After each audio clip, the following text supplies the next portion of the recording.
So we'll hit that recording button. Hey, hi, hello. Alexandrian Codex. Today, I'm going to be trying out Alone in the Dark. Alone in the Dark are some clever solo play rules for playing a Blades in the Dark game without a game master. It's by Peter Rudenbergus. Cover art is public domain. Written by the same. Interior art by Anja. Signs for Fun, Katharina77, Enrique Messiger. These solo rules contain very simple rules needed to play Blades in the Dark as a single-player RPG.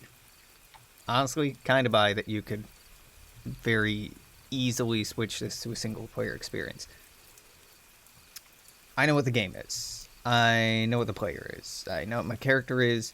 You're the only player. Choices you make will bring character to life, as yada yada yada. It's up to you alone to establish tone and style of the game. Yeah, because I'm the only one at the table. Your character develops their crew by performing scores contending with threats from enemies and complications thrown at them. Crew, in addition to creating characters, you also create a crew by determining which type of criminal enterprise you're interested in exploring. Crew members will be NPCs or alternate player characters if you wish to continue the crew story and your character died or was retired. Game Master is replaced by a GM emulator. Simple set of rules, tables, pictures that can answer sorts of questions you would ask the GM. Emulator also will throw up complications and take your story in new and interesting directions. The emulator will present interesting opportunities that, to the you,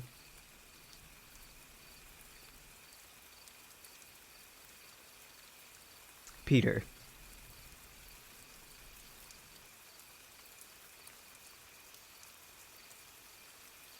Peter.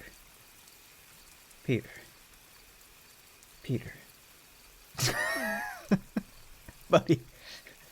Sweetheart.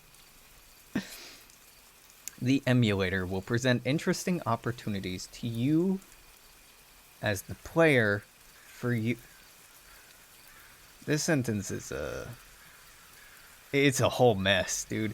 Use a player to follow the chain of actions and consequences wherever they lead. Solo role-playing can be a strange experience first time. There's a joke in there. Start by imagining a character. Yeah, it's just imagination. Yeah, where the solo rules come into play is where you would normally ask the GM a question. You don't have anyone to ask, so you use the rules. Solo play often frees you from the constraints of a regular game, can jump back and forth in time to play flashbacks, skip to the most interesting scenes, or you can use regular downtime, but also extend them to cover beginnings and ends of operations if you don't want to play the... Peter, buddy, citing yourself as the only editor, hire an editor. Often a session of solo play will cover a single scene or a couple of scenes. If you're new to solo play, you may find the game moves slowly, but as your experience grows, so will your game move faster during a session, NPC, yada yada yada. Okay, yeah, sure. How solo rules work. Basically, if you have a question or something you're not sure about, you consult the Oracle, which is a dice roll.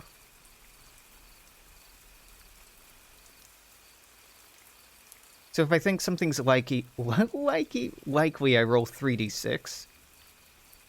And then on the roll, this is the result.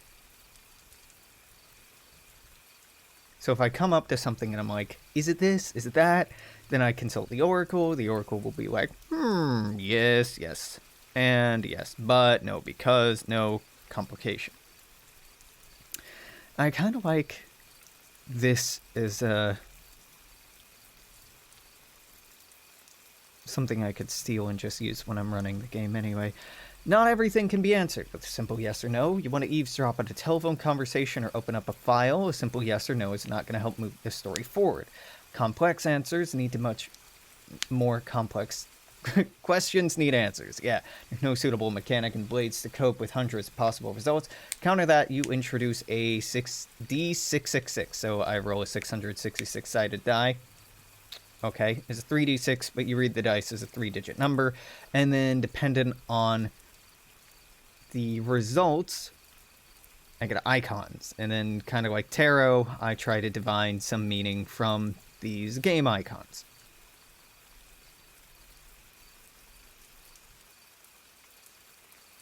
Okay. Sure. Sure. Okay. Sure. Why not?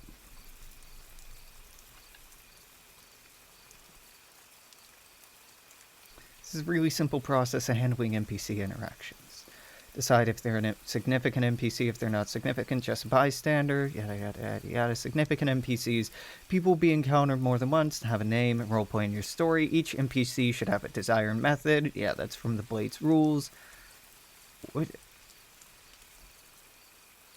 Oh, interesting. So instead of me choosing their desire and method, I'm consulting the Oracle here to be like, what the fuck is their desire and method? And so I'll roll twice on here because that's my question, right? So, okay.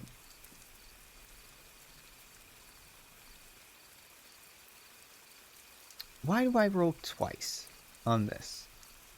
Because it seems to combine twice rather than having 216 possibilities. Twice makes that exponentially more, and then it's kind of a story. Okay, yeah, I get why I rolled twice on it. Fair enough.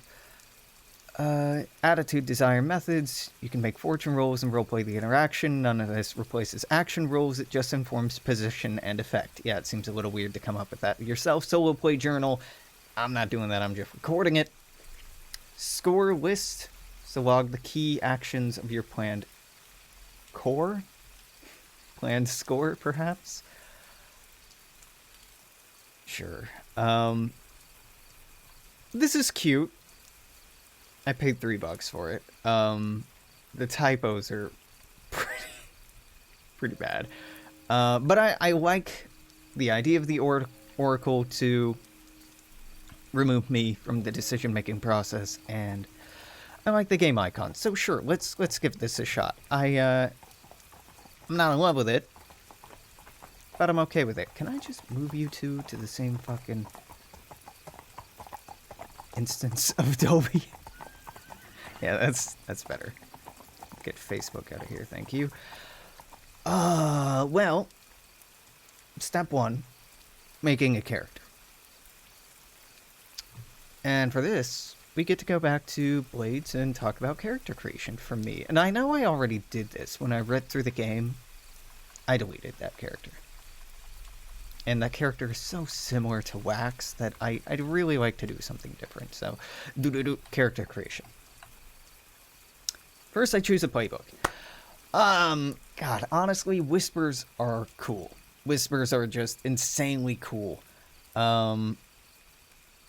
But I think we're getting plenty of weird through the campaign we're already running, and I want this character to be in their own crew, not related to my player's crew.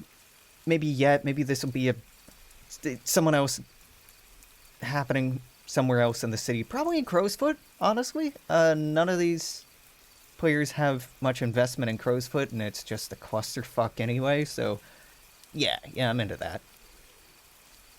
Yeah. Because we have a Hound, a Leech, a Lurk, a Slide, a Whisper. Cutters are good at winning fights with violence and intimidation. Play Cutter if you want to get your way. Hounds are good at tracking things down. Leeches are good at using alchemy and wrecking stuff. That's interesting. Lurks are good at sneaking around. Yeah, Lurk is a solo. Cutter is a solo. Even Hound is a solo. Could be interesting. Leech, you could have like a whole Witcher thing going on as a solo Leech game.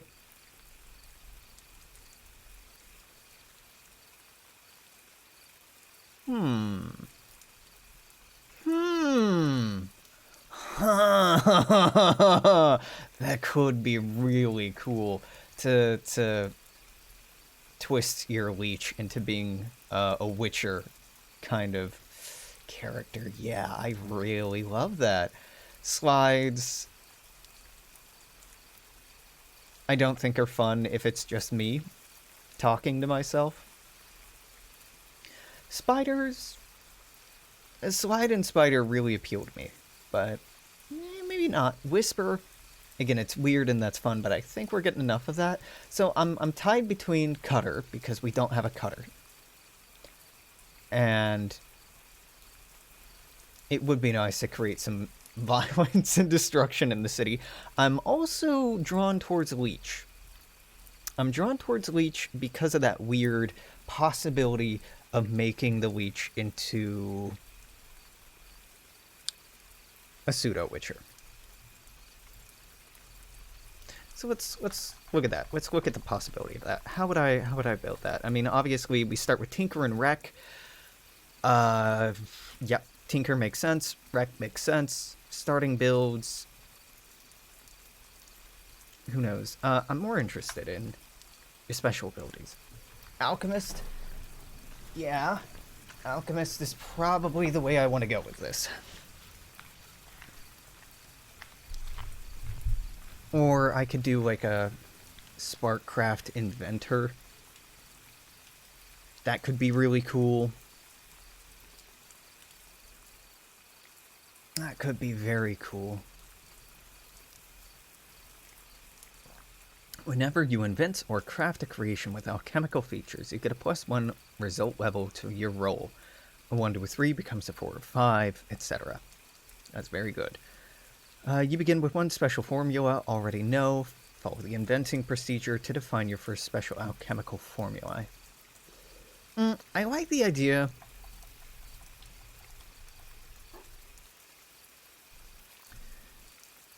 But maybe not.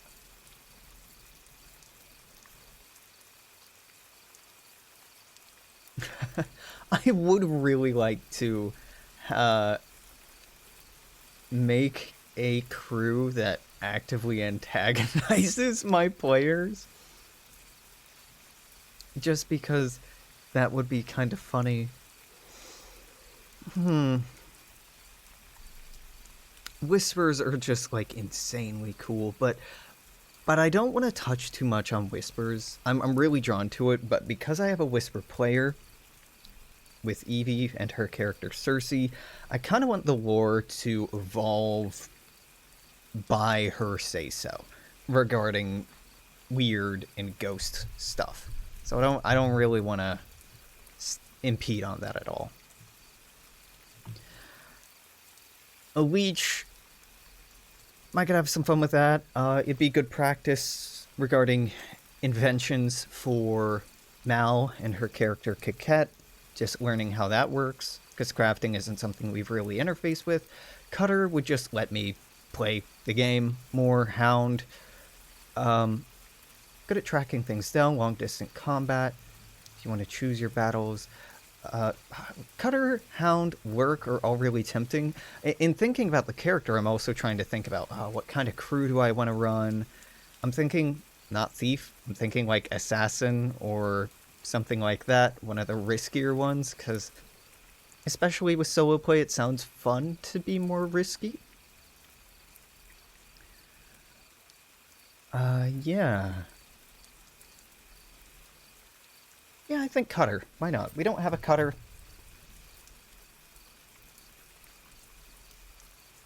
I still need a fucking name. Yeah, right. It is funny that you get the name first in making a character sheet, but not first otherwise. Names. Victor Tennyson.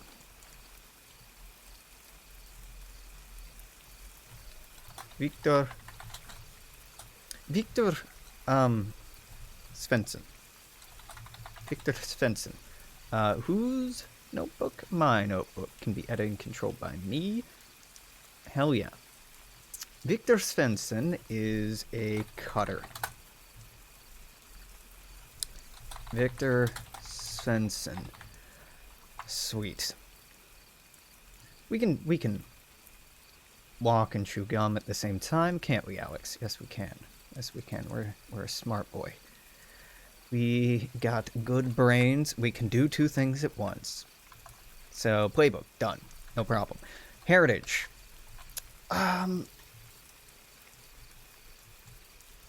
Severosi is kind of appealing because it's wild and I'm imagining like a Severosi swashbuckler. Or Scovlin is also really appealing. Scovlin's there's a lot of shit going on in the lore with Scovlin, and none of our players have really latched onto that. I think the world might make the fallout of the Scovlin Unity War kind of difficult to ignore. Akarosi would be the safe bet here. And you know what? I think I'm going to go Akarosi. Why Akarosi? Because for all the reasons I've talked about in not wanting to just make up lore by myself, it'd be kind of nice to kind of back this up and take this a little slowly too. Akaros, he's Akarosi, Victor's Akarosi. And Victor's from Duskwall, absolutely. Hectyr is background military, former soldier. Why former? Why not current? I don't know yet. His family,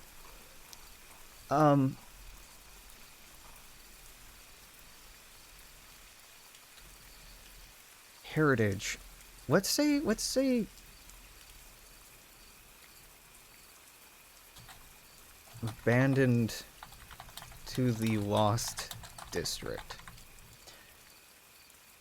Say whatever it is that happened in the Lost District. The failures of the wards, the failures of the gates and anti-ghost security wiped out Victor's family. Sure. And, you know, looking for purpose. Without family or security, Hectyr joined the military. Because in Victorian times, as is the case today, a military career is often, for so many people, their only conceivable means of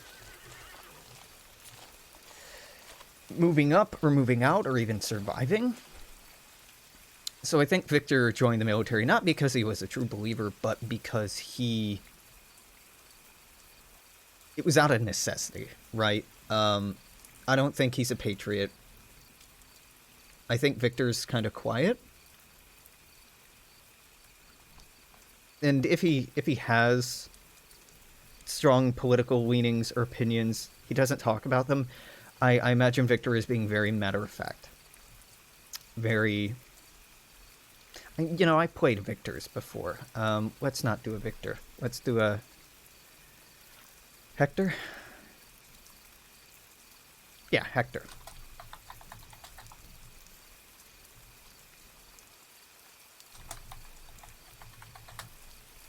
Hectyr Svensson. Yeah, okay. Background. Yeah, military. Imperial soldier. Yeah. Not an officer. Former grunt. Like, former rifleman. Sign for action dots. Okay, so 1 dot with heritage, 1 dot with background. A heritage can really go anything. Duskwall is a city that demands a lot of this stuff. Background, hunt. Hunt a target, gather information, survey about its location and movements, attack with precision, shooting from a distance. Yeah, I think background, definitely hunt. Heritage. Heritage. And his family was abandoned to the Lost District. Maybe there's some weird stuff going on there a little bit, but, like, maybe not. Maybe not, right? Like I said, I wanted to stay away from that, even as tempting and enticing as it is. Maybe not.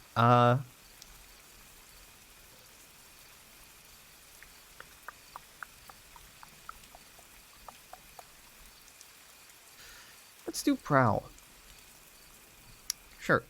No, I'm not rolling prowl. Just give me a point in prowl. Prowl because he was orphaned, life on the streets, or... Do we think Duskwall has orphanages. Maybe, maybe, maybe. Sure. Let's say yes, because it's a very centralized world. There's a lot of old money. The idea of orphanages or as progressive institutions was an idea at this time. Um, let's say it was a state-run orphanage. State-run orphanage that it's basically just preparing them for military life. So like it's for kids up until God, probably 13, 14, maybe even 12. The British Navy in the Victorian era regularly had youth of like 8 or 9 join crews so they could learn as part of an apprenticeship there. So it's not unprecedented. It's really not unprecedented. So let's say Hectyr was brought up there, and I'm justifying the prowl in Hectyr learning or having to sneak around to bend rules, to get out of the watchful eye of authority. Because clearly if Hectyr were on the straight and narrow, he would not have left the military, and also would not be a scoundrel. And then two more. I really like the idea of Hectyr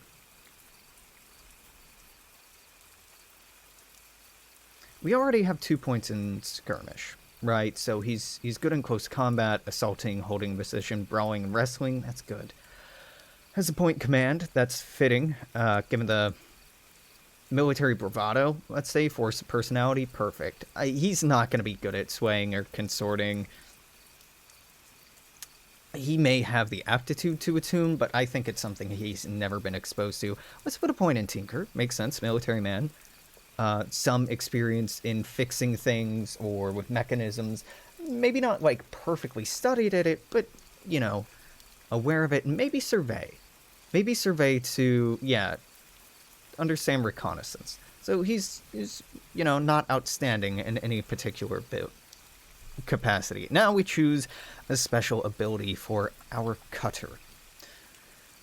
Dangerous and intimidating fighter. In the underworld of dusk, there are scoundrels who take what they want to the bloody edge of a blade, as the threatening presence can stop a man cold. They're the enforcers, the debt collectors, the killers, the leg breakers, and the thugs, commonly known as cutters. Their subtlety fails, swift brutality, and the threat of worse to come can solve the problem, or at least turn it into a different kind of problem. When you play a cutter, you earn XP when you address a challenge with violence or coercion. Go ahead and get up in everyone's smug faces, tell them who's boss, and let your blades do the talking if they don't get the message. So what do we got here? Battleborn. Oh, I guess it's already over here. Can expend special armor to reduce harm from an attack in combat or to push yourself during a fight. It's tempting. Bodyguard. When you protect a teammate, I won't have any teammates. You may imbue your hands, melee weapons, or tools with spirit energy so that you are able to fight ghosts. It is cool. Gain potency in combat versus supernatural. Neat. Leader. When you command a cohort, which is something I would do if or when I grow the crew. Meh. Mule. Load limits are higher. Meh. Not to be trifled with, you can push yourself to do one of the following. Perform a physical feat of force that verges on the superhuman. Engage a small gang on equal footing in close combat. And pushing yourself costs 2 stress, but basically this just lets me upgrade my potency. This is quality, this is quantity. When you unleash physical violence, it's especially frightening. When you command a frightened target, take an additional die, or vigorous, you recover from harm faster. Permanently fill in one of your healing clock segments. Wow. Take an additional deity healing treatment rolls. Holy shit, Vigorous is great. I hope my players don't find out about it anytime too soon. Vigorous is amazing. You just heal faster. Okay, you know, yeah, Vigorous is, like, stupidly good, especially if we're doing a solo run here. Yeah, dude. Yeah, Vigorous. You recover from harms faster. Healing is a 3-tick clock instead of a 4-tick clock. That's there's a big difference. That is a big difference. All right. There's a special ability. Choose a close friend and a rival.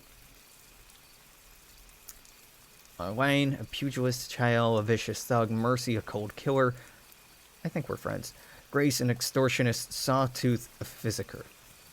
Okay, it's between the doctor liking me and the cold killer not liking me, or liking me. Let's go with the physiker, because I'm playing alone. I don't have a tinker. I think you are my doctor. And let's say Marlene is my rival.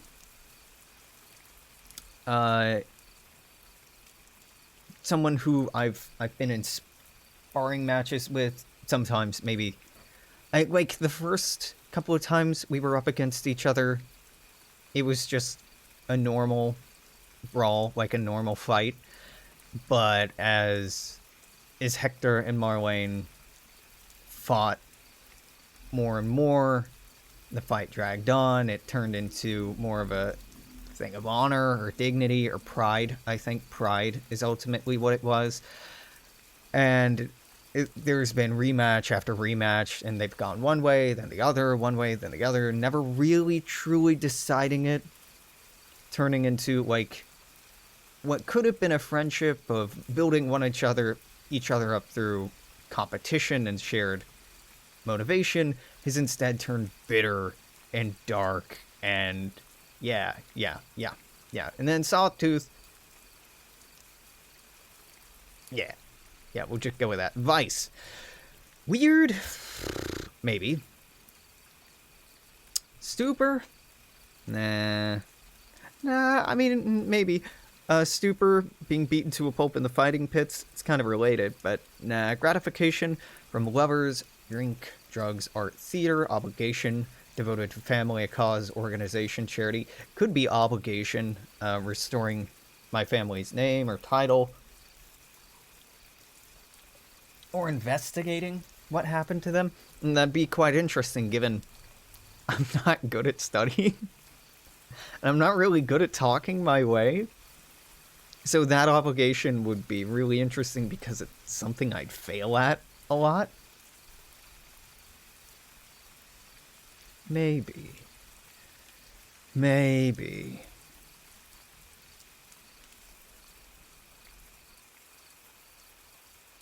I think Hectyr has a short fuse. Has a very short fuse.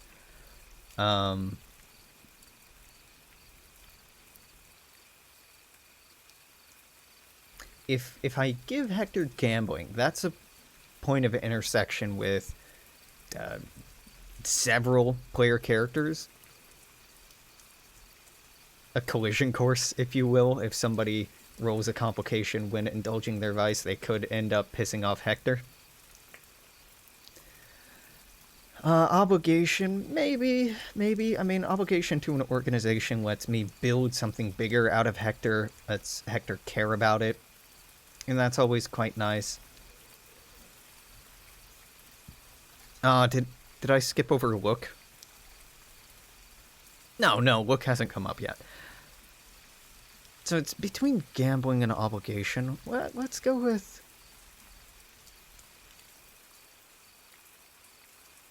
obligation. Who would be the purveyor, though? You know what? Gambling. Is it Silver Stallion or Silver Stag?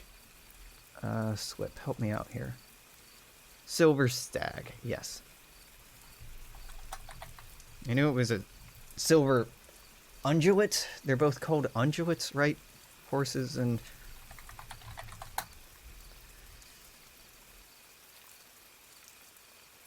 horse, deer, family. Equidai. Well, okay. Now I feel like an asshole, because horse family. What about deer?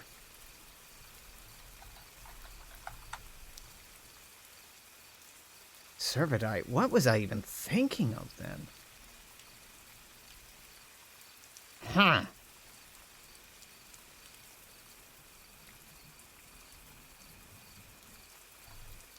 Nope. No idea. Oh, well, that's fine. Okay. Name, alias, look. We got a name. Family name, got it. Alias. I'll get back to that. Look, I think man, right, I've used he, him for him, and that's how I'm imagining him, so man, chiseled, dark, delicate, hunched, languid, handsome, grimy, fierce, rough, and weathered.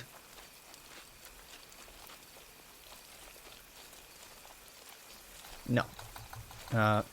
Weathered and...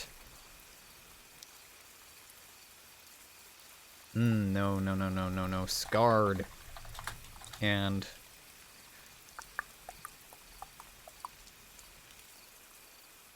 huge?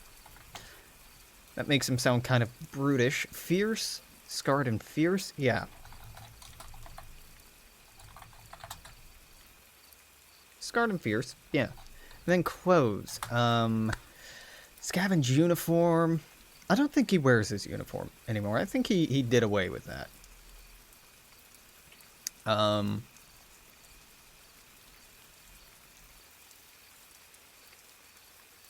I don't think he goes around in like a big cloak. I think he wears...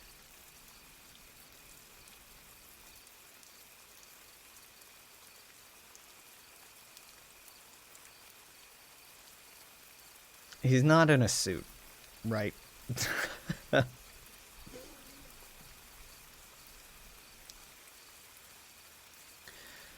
Yeah. Oof. I'm torn between, like, this really cliche of, like, Victorian bodybuilder, you know, with the strap shirt, suspenders, maybe, and going full cliche there. I'm not imagining Hectyr is a big guy. I'm imagining him is kind of a more agility, less strength kind of dude. Mask and robes? Oh, is he gonna be like a masked edgelord? God, that's interesting, right?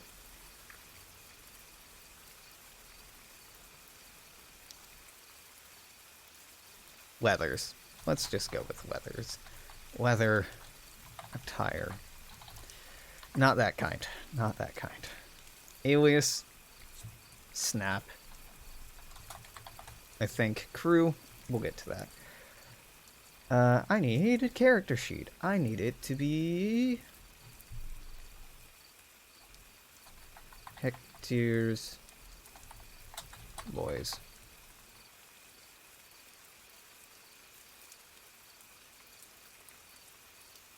Hectyr's boys are the assassins, bravos, cult, hawkers, shadows, smugglers, vigilantes. Well, you know, we're done with character creation, so we'll go to crew creation, which should be right after this. Yes, crew creation. I'm leaning assassins or bravos. Cult could be a lot of fun, but again, the weird stuff is already happening. I don't want to touch on that. Thieves and spies? Nah, no. We already got a group of shadows, hawkers, vice stealers. I think assassins. Honestly, because assassins have to contend with the difficulty, the additional heat generated just from killing people, and I think that additional difficulty is interesting. Okay. We begin with 2 coin. Tier 0. Stronghold. 0 rep. How am I doing? I'm doing pretty well. Doing pretty well. Been spacing out, playing a lot of Minecraft today. I mean, I just want it to be the end of next week, honestly, to see, just to make sure my unemployment actually kicks in and I can, survive. But, my country's teetering on the brink of collapse right now. We outlasted the Netherlands, apparently, whose government all resigned. So I'm okay, everything considered. Let's see, reputation and layer. Let's start with reputation. Is this crew ambitious, brutal, daring, honorable, professional, savvy, subtle? I don't think they're subtle.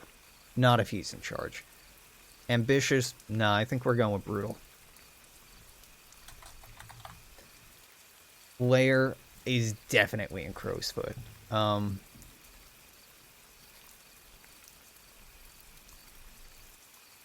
is it hidden in crow's foot? Again, he's not a subtle man. Hectyr Svensson here, who are thrown together.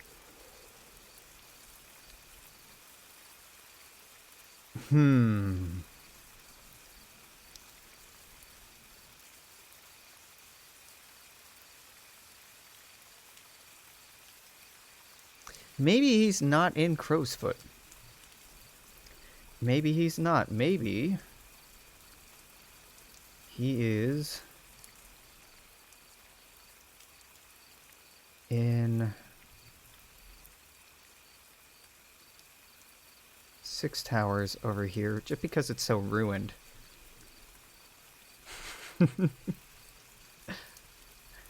I had a week or two where I went on an IRA music kick this summer. Don't really know why that stopped.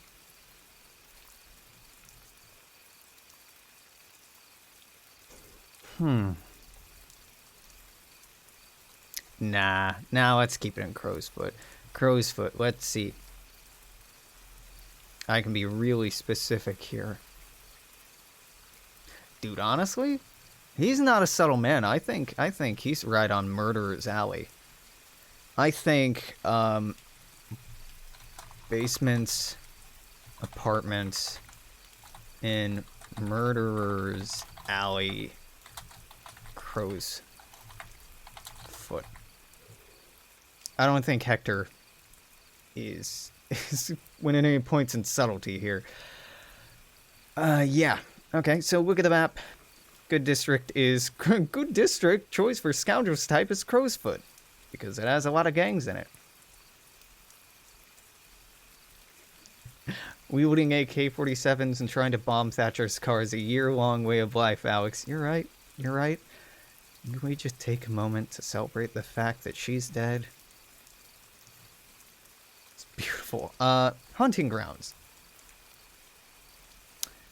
So, they're notes, right? Yeah, cool. I don't want to make a second fucking worksheet for factions at Duskwall. Who's in charge of Crowsfoot? The Crows. Did he pay them off? No. The Crows -1.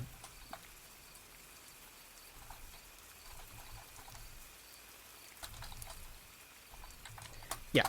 No, he did not pay off the Crows. They're absolutely at a -1 with him.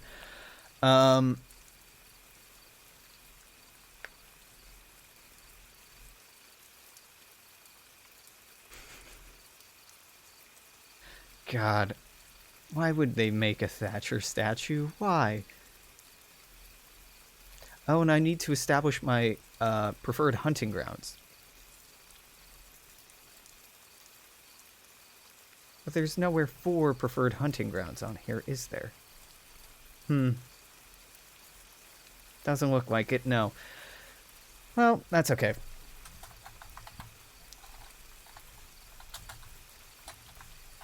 That's okay.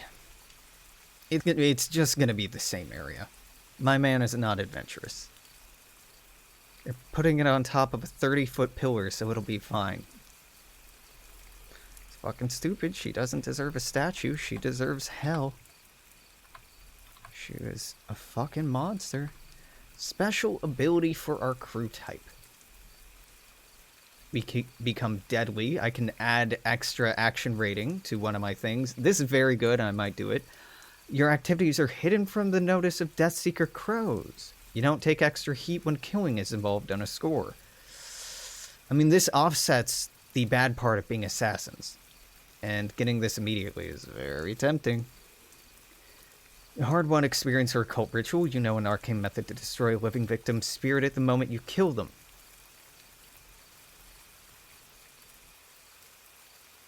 Take 3 stress to channel electroplasmic energy from the ghost field to disintegrate the spirit and dead body in a shower of sparking embers.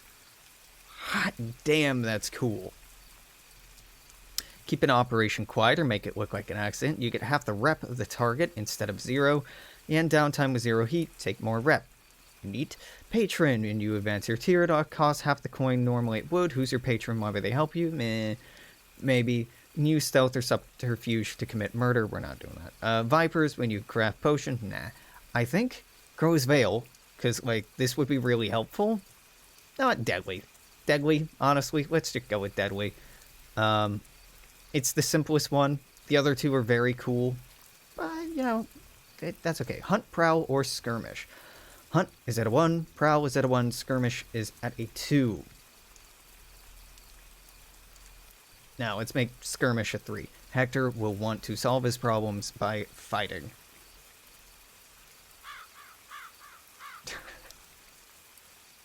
Yeah, I'm sure her statue will not last long. I think 2020 probably should have been an instructional moment that maybe we don't build statues for bad people. Maybe don't do that. Maybe bad things will happen if you do that. Sign crew upgrades. An upgrade is a valuable asset. You get 2 additional upgrades to your crew, so you have 4 upgrades when you start. We start with training in insight and prowess, and I can get 2 more. Would probably like the layer to have quarters and be hidden, so he can stay there. Yeah, honestly, yeah. That seems fine to me. Favorite contact? Oh, Carlos, bounty hunter. Yeah, probably just a local petty bounty hunter. Totally. Absolutely. At your option, these factions are even more concerned with this contact. Bounty hunter, right? Okay, so let's look at these factions again.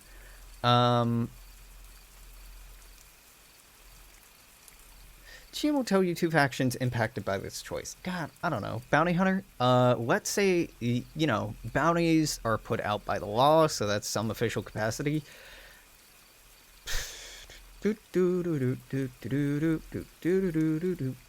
Thinking city council, right? Is that appropriate? It's city council or inspectors. I don't want to work with cops. Never mind. We're not using the bounty hunter. Get out of here. A vicious noble, Ermina. Exeter, a spirit warden. Savoy, a merchant lord. Trev, a gang boss. I mean, I like the idea of a bounty hunter, but yeah, let's say these bounties aren't, like, state sanctioned. Yeah, let's say that they are just stuff that anyone can put out. Totally. So then, who would he be a part of? The Circle of Flame, Secret Society of Scholars? No. The Hive, merchants who deal in contraband? No. The Unseen, criminal enterprise, pull the strings of the entire underworld? Maybe. But, like, I don't want to be making friends with a big, tough organization. You know what? Fine. Yeah. You know what? Sure. That makes sense. The Unseen, who else would be in charge of the Bounty Hunters Guild? And then the Crows, I think I'm going to be at a -3 with.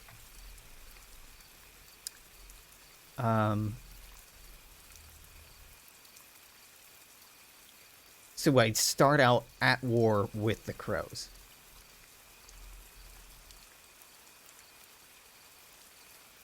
Let's dial that back. Let's dial that back. That's hard mode and maybe unnecessary. Let's find somebody who doesn't like it. Blue coats? Yeah, sure, blue coats. Let's add in blue coats at a -2. Blue coats. -2. Fuck the cops. You know, would blue coats mind if we're killing people? Probably not. No.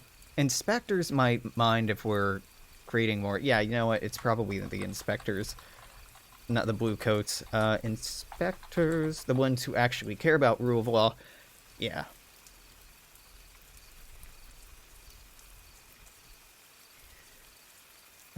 Someone should buy property near the White House and commission statues of the worst Cold War dictators. You know, I've heard worse ideas. I've definitely heard worse ideas. Alright. Cool. Cohort. We're not doing cohorts. I could start out with a cohort instead of 2 upgrades. As a gang or an expert that works for my crew, I could have a cohort of thugs.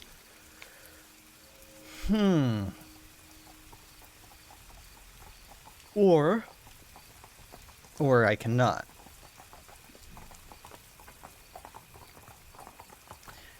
When you send a cohort to achieve a goal, roll their quality to see how it goes.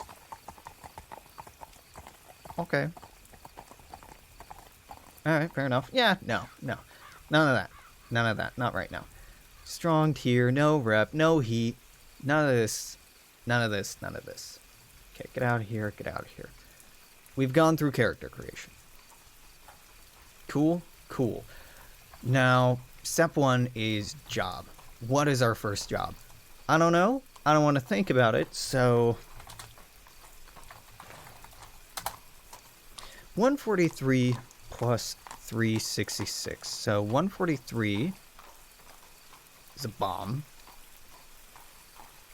Yeah, this is self-GMing. Yeah. Alone in the Dark is a rule set that is for solo play of Blades in the Dark. It needs some editing. I'm going to say that now. There's some weird grammatical errors in it, but conceptually I like it. And 336. So bomb plus 330 decapitation. This is quite clearly a decapitation.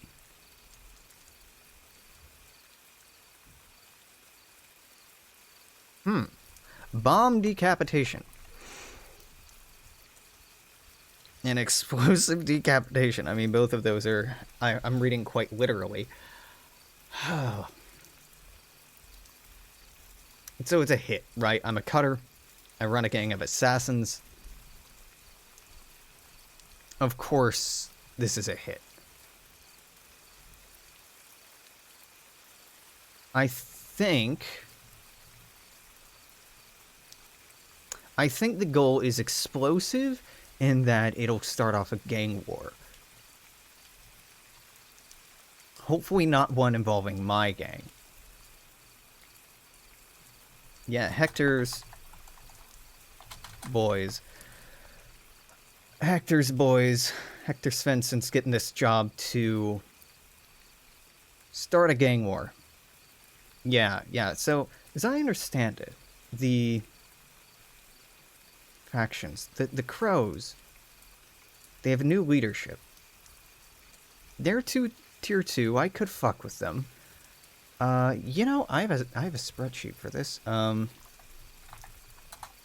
Because of course I do. I'm me. Why wouldn't I? Nope. Wrong Google Drive. There we go. Duskwall notes. So, factions. Crow's Foot is the headquarters of the Red Sashes, which are quite nearby, the Lamp Blacks, and the Crows. I could potentially encounter Bill Hooks, the Church of Ecstasy, City Council, Dockers, Forgotten Gods Foundation, Hive, Horde, Ink Rakes, Lord Skurlock, Ministry of Preservation, Path of Echoes, Sailors, yada there. Who's definitely there, though? Bluecoats, yeah, cabbies, ciphers, gondoliers, inspectors, labor servants, Scotlander refugees, or the Brigade. What if? So okay, it's either it's a leader, right? It's a leader of one of these. Let's say that the job is to start a gang war, just kind of as a smokescreen for something else going on here. We can either go after the Scavlander refugees. They're desperate survivors of the Unity War, forced to criminal opportunities when denied all others. And in the fiction, there's a second Unity War brewing with Scotland right now, so tensions are probably pretty high. So maybe the job is a false flag or something. Okay, you know what? I've got questions here that I would ask a DM. So let's engage with the Oracle. I don't know. It's 50-50. Am I working? Is this job for the Scotlander refugees? Is this them starting a war, or is this, if it's a no, then it's somebody targeting them, trying to get them to be the face of a war? If it's them trying to start the war, it's them taking advantage of the instability it creates to take power. Yeah, okay, I like that. Roll 2d6. I got 4s. Yes, but. Okay, so it's yes. But what? Nah, fuck it. I really just wanted a yes or a no on this.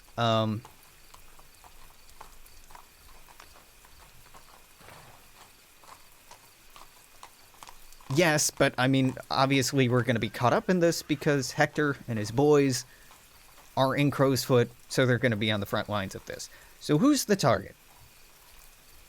Who's the target? The Crows are, in theory, in charge here. In theory, they're in charge here. The Lampblacks are former Lamplighter Guild turned to crime when their services were replaced by electric lights. They're not in charge. The Crows, because Crow's Foot is named after them, used to be a bigger, tougher gang here, but they're weak. They have new leadership just after some internal struggle. The Red Sashes are a school of swordsmen that get into some criminal endeavors, but they, again, are not in charge. There's a lot of tension here, so I think we're going after the head of the Crows, because that would create the most destabilizing effect in this neighborhood. And yeah. So, score 1. Kill the leader of the Crows to start a free-for-all gang war in Crow's Foot. Ideally, we don't want to get caught here, right? Because that would make us some enemies, but also I think the contract doesn't care, right? So long as it doesn't. They care if it gets tracked back to them, but they don't care if I get caught. Yeah, okay, well, cool. I need to cheat a little bit and look up the Crow's Foot gang, because I don't remember.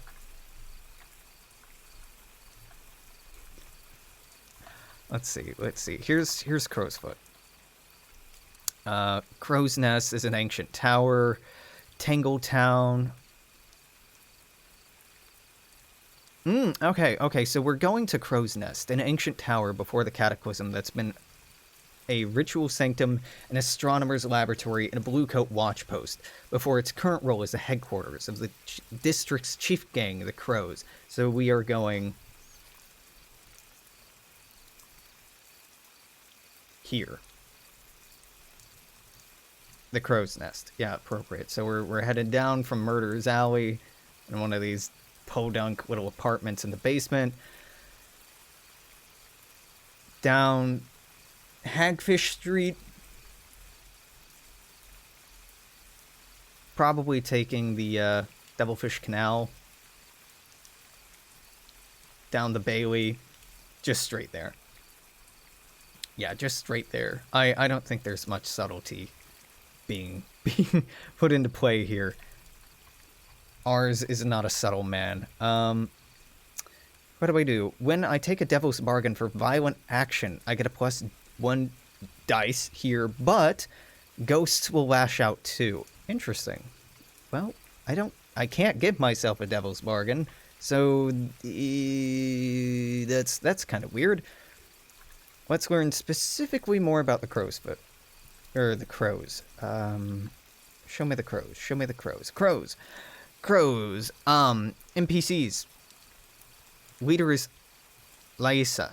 She's brash, a killer from a noble family. The second in command, Belle. I think she's the primary target. Maybe we get paid more if we kill both of them. So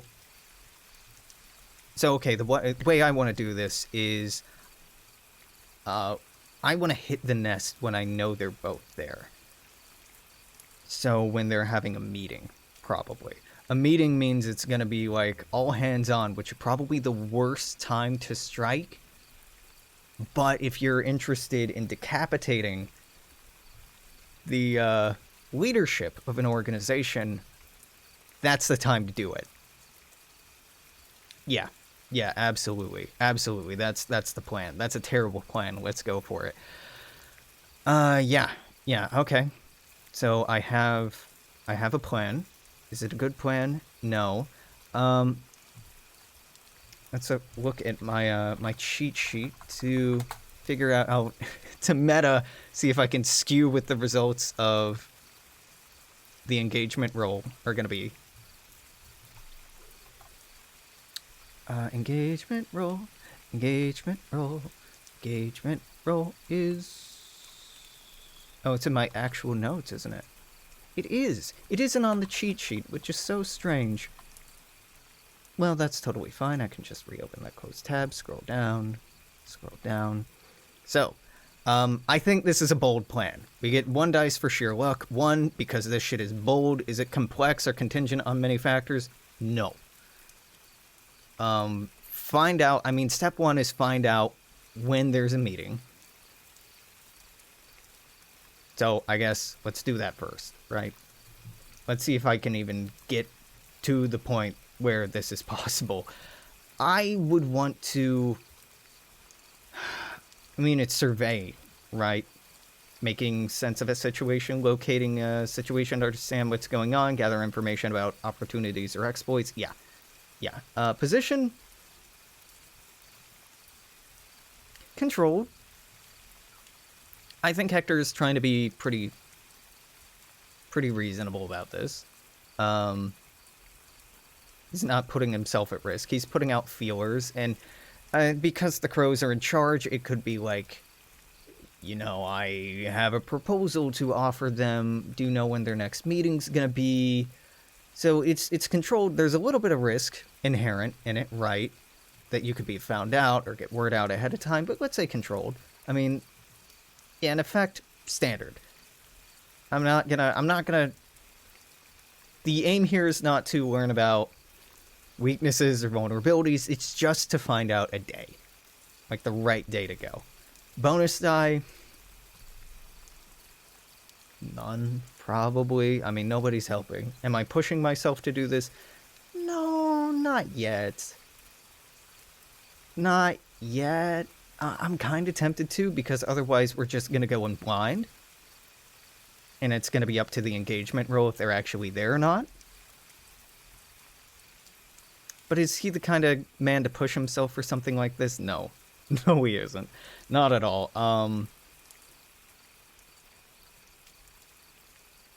Devil's bargain. You find out, but they know. Yeah, I'm not taking it. Let's just roll. 4. Okay. A 4 is yes, but there's a complication.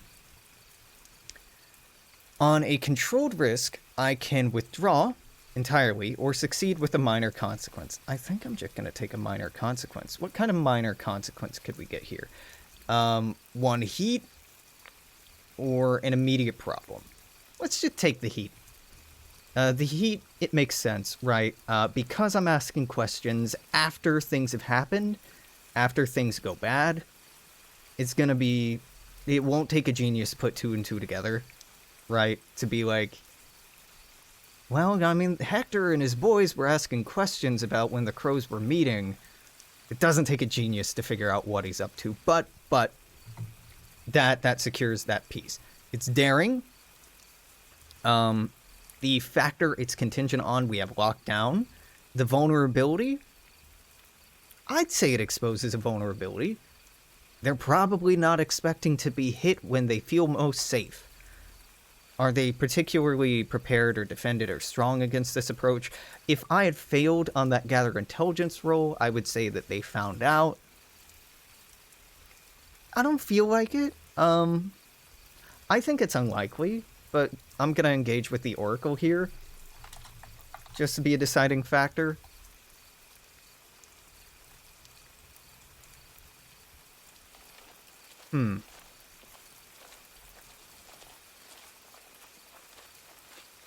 Are they particularly defended, prepared, or strong against this approach? Maybe they are. Maybe they are. So that's just going to cancel itself out. It's still daring. It's not complex. Am I getting aid or insight from a friend or contact? Absolutely. Absolutely. I think Carlos, Bounty Hunter, has, given us the profile, has given us a little bit of help, so that's 3 die, right? Are enemies or rivals interfering? Enemies? No. Rivals? No. I mean, it'd be interesting, but I don't think so, right? Right? Like, I think it's really unlikely. I mean, this is saying yes, but I'm just gonna say no. No, it doesn't make sense that our rival would be involved with the Crows. I'm not imagining them as a member of the Crows, so no, it would not make sense. Be interesting, maybe, but no. The target is a higher tier. So what we had: sheer luck, daring, vulnerability but defended, friend or contact is providing aid, but they are higher tier. Other elements? We're brutal. We're deadly. Like, this is what we do. Right? I think that element plays into it. Like, this is right in our fucking wheelhouse. We go in, we bust heads, we fucking leave. And we're not overcomplicating this. So I would argue, yeah. Absolutely. Other element there. Would I buy that as a GM? Totally. I think so. Maybe not. Who knows? But right now I'm buying it.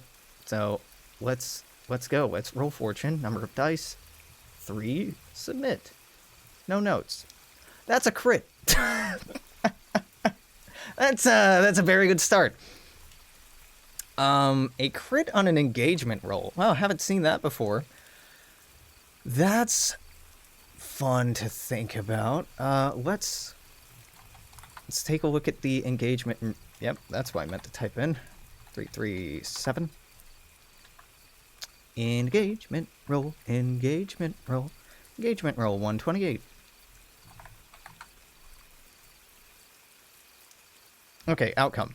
6, you use a controlled position. A critical carries the action beyond the initial obstacle deeper into the action of the score. Typically, this is like you set the score with the first obstacle that you run into, like the guards at the door. Right? But with a crit, I just get to say, we murk them. We kill the guards at the door. They don't even get a chance to resist. This isn't even something to roll on. They're dead.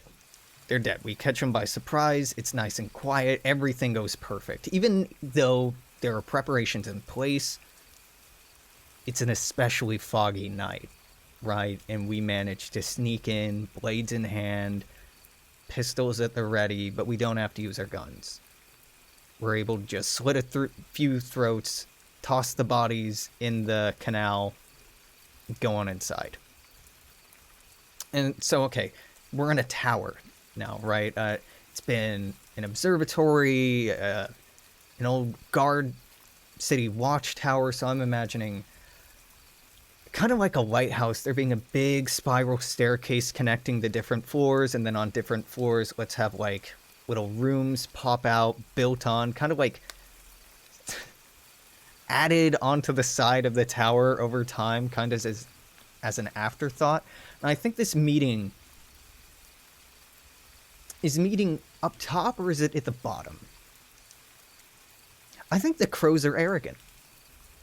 They named this neighborhood after themselves, right?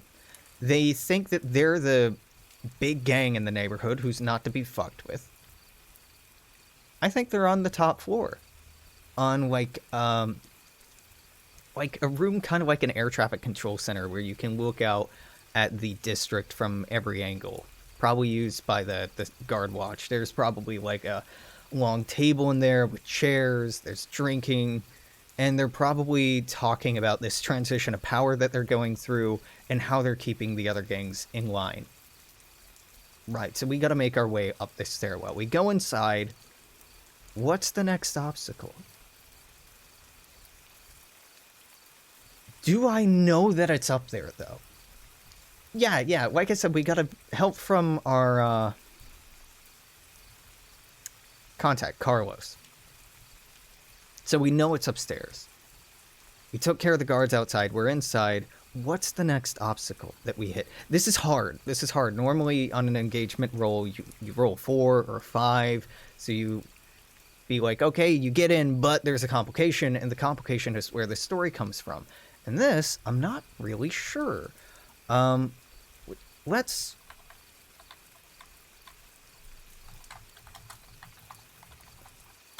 roll this for game icon, because this is a complicated question. What is the next? I should be doing 2, actually. 2. What's the next obstacle? What am I running into here? 585. 585? 585. 585. 585. Why do I not see a 585? What?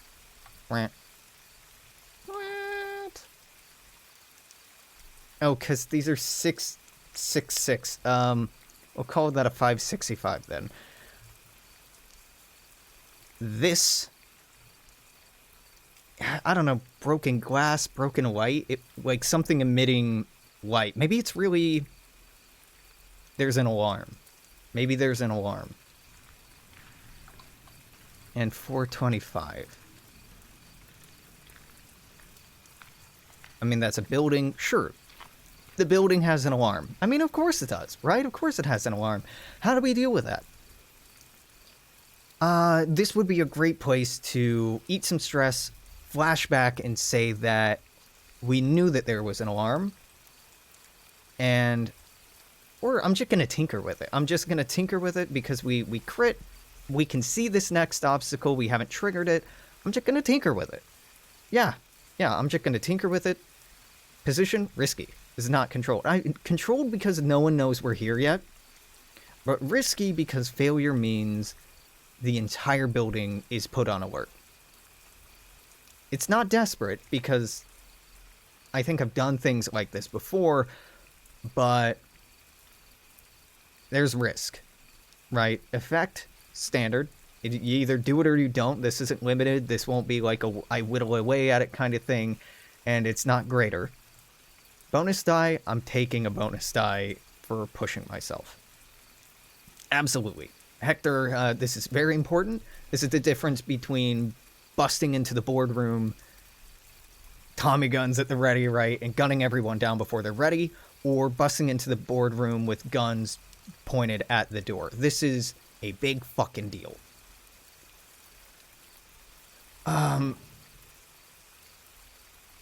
Do I have a devil's bargain for myself?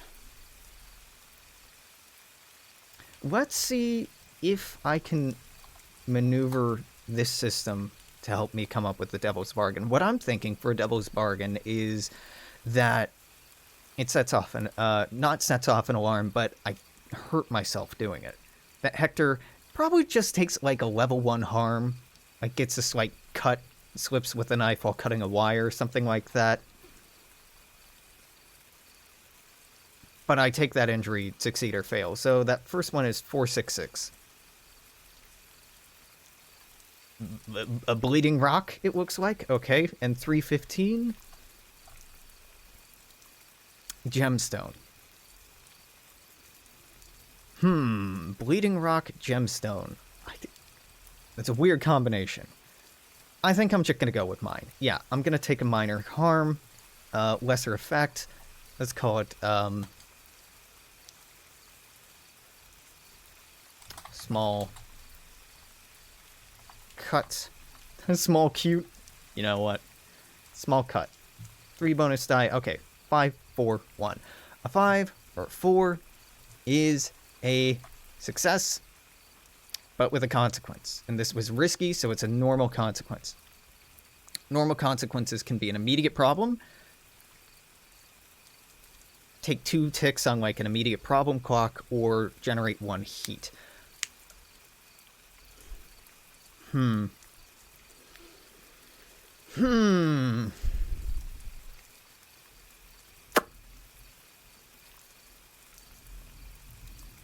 I think we start a clock. And this is going to be 2 ticks on that clock for being detected before we're in position. It's a 4-step clock because I don't want to be going too easy on myself.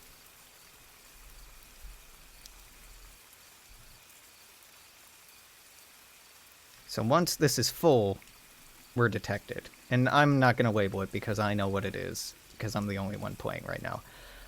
Alright. Alright, so the alarm is disabled. We're heading up the stairs. What's the next problem? 464, 303. 464, what do you got? Bloody knife. 304.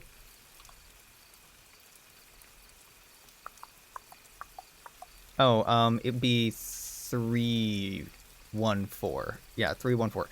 Bloody knife and dice. What the fuck? Let's do 364. Does that make any more sense in this context? Bloody knife, turn around. No. No, it doesn't make much more sense. Sure it does. Bloody knife, turn around. Bloody knife. It's me and the boys, right? The bloody knife is me, the assassin, the gang. And turn around is some of the boys are having second thoughts, second guessing it. So the impact of this difficulty is right now, because I have this cohort with me, even though I don't, I'm going to treat them as aiding in my quantity quality. So when I go in a room, it's not just Hectyr going guns wild, it's Hectyr backed up by a crew that we're not playing, but a crew that are there. If he fails on this, if he can't talk some sense into them, then that quantity quality will go away. Yeah, sure, I like that. How is Hectyr responding to that? I mean, he can just accept it. Just accept that some of them are going away and it's going to be more of a fair fight. Or, I mean, he's got the ability to command. Is he going to push himself on this? No, I think it's controlled position, right? Worst case scenario is a couple of boys leave. Best case scenario is they stay. I don't really see a way that they're not defecting. They're not turning on him. They're leaving. Oh, but what if they are turning on him, though? No, that's more interesting. Let's say it is risky. Let's say they're not just leaving. Let's say a couple of the guys who've come with me have turned on me, who were paid off by the crows to stab me in the back. I mean, that's kind of what this looks like. It's bloody knife, stabbed me in the back. Yeah, I like that more. So instead of talking them down, Hectyr is going to turn on his men and fight, obviously. Is he going to push himself? Not yet. No, he's feeling pretty confident about this, right? Yeah, absolutely. Absolutely. Standard effect, risky. I mean, risky because, you know, he's getting in a fight, but standard effect because this is his wheelhouse. By 4, I think he takes white bruising as a consequence of this. But yeah, no, he puts down the would-be turncoats immediately with not a lot of trouble. I don't think there's a lot of back and forth there. I think it's very one-sided. Hectyr, we've established, is not to be fucked with. Now, I think we've made it up the stairs. The alarm's been turned off. The guards have been taken down. The turncoats, the trouble within, the trouble without, the trouble unseen have all been dealt with. What's left? What's left, right? The trouble itself, right? I don't think we're going to get in there and this is going to be a simple one-roll kind of fight. I think I'm going to set up a clock for... Yeah, I think we're ready to jump into the main part of the heist. I think I'm going to make a clock for the health of the main person and the health of their second in command. I'm going to do either a fate roll or... Now, I'm going to engage with this GM roll, the Oracle. I want there to be just the 2 of them in there. I want us to get there when it's just the 2 of them meeting before everyone else has shown up. Now, we got a rough time, right? The day that they were meeting. We didn't really get a time. Is this unlikely? Is it likely? Is it 50-50? I honestly don't know. I'd say this is heads or tails, right? And that's why I'm going to this. So I'm going to roll 2d6 on this and see. All right, 3s. No. They're not alone. Why? No, because. The answer is no, but there's a reason why not, and one that the character can do something about. No result can block the story. A because is a way of providing a way to turn the no into a yes.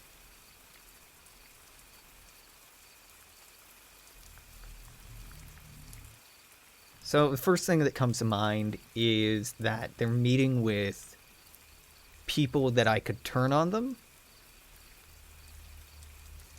Like they're having a talking down to people who haven't been performing well, or maybe people who haven't been settling into the new leadership yet. Yeah. So these 2 are trying to have a come to Jesus moment for their men, for their officers. And in this like moment of them being like, you know, it's not too late, you can still come around. You know, I'm a forgiving, I think, woman is the Lissa is the leader. She's probably talking about, no, she's brash. So it'd be Belle, her second in command, her loyal second in command, who's like, listen, she wants to kill you, but I'm willing to give you a second chance, and I'm putting my neck out here for you. Right. So it's that kind of interaction. And so, what can we do about this? If we take out Belle, they'll know that any opportunity they had to get back into her good graces is gone. And their best chance for survival is either running the fuck away or siding with us. But so long as Belle is there and Belle is advocating for them, they're going to contribute to the role negatively. They're going to count against us. Okay. Sure. I mean, I buy that, right? So they're not alone, but that could potentially be a good thing. So we're about to burst into the room. They're in the middle of this come to Jesus moment. How am I doing this? How is Hectyr doing this? I mean, Hectyr's probably just gonna assault a position. Yeah, he's just gonna come in swinging. And yeah, I don't think it's any more risky, any more complicated than that. Position? It's risky, but he has the element of surprise still. totally. Effect, standard, bonus die, he's pushing himself. Absolutely, so at least one. More than that? Maybe it's loud. Yeah, it's loud, and bursting in is going to move this clock forward one. Not two, it won't finish it, but it's going to make noise. So only one thing else has to go wrong before reinforcements start headed this way. And then we'll set a new clock for time until they get there. Yeah. Yeah. Jesus. Yeah, thank God I took that. Okay, we get a success. Now, I'm going to have to label these so I don't forget what they are. Multi-sided, juice side. So that ticks up. Time, or, detected by crows. Then 1 and 2. This one is going to be, this one is going to be Bell. Right? This is a stand-in for HP, right? They're not going to go down in one hit. But we got a success. I think we're gonna mark a couple of progresses here, not just one. Position, standard. Yeah, that was standard, so I think we get 2 ticks on Bell. Yeah, Hectyr flies into the room like a fucking fury. Like a bat out of hell, one might say. Oh shit, you know what I didn't do? I didn't talk about load. So let's assume I went light, because it's too late to take this back. I have a fine hand weapon. And scary weapon tool, manacles and chains, spirit bane charm. I don't know. Fine hand weapon at the very least. Yeah. So now the obvious immediate obstacle is Hectyr has this knife, this dagger.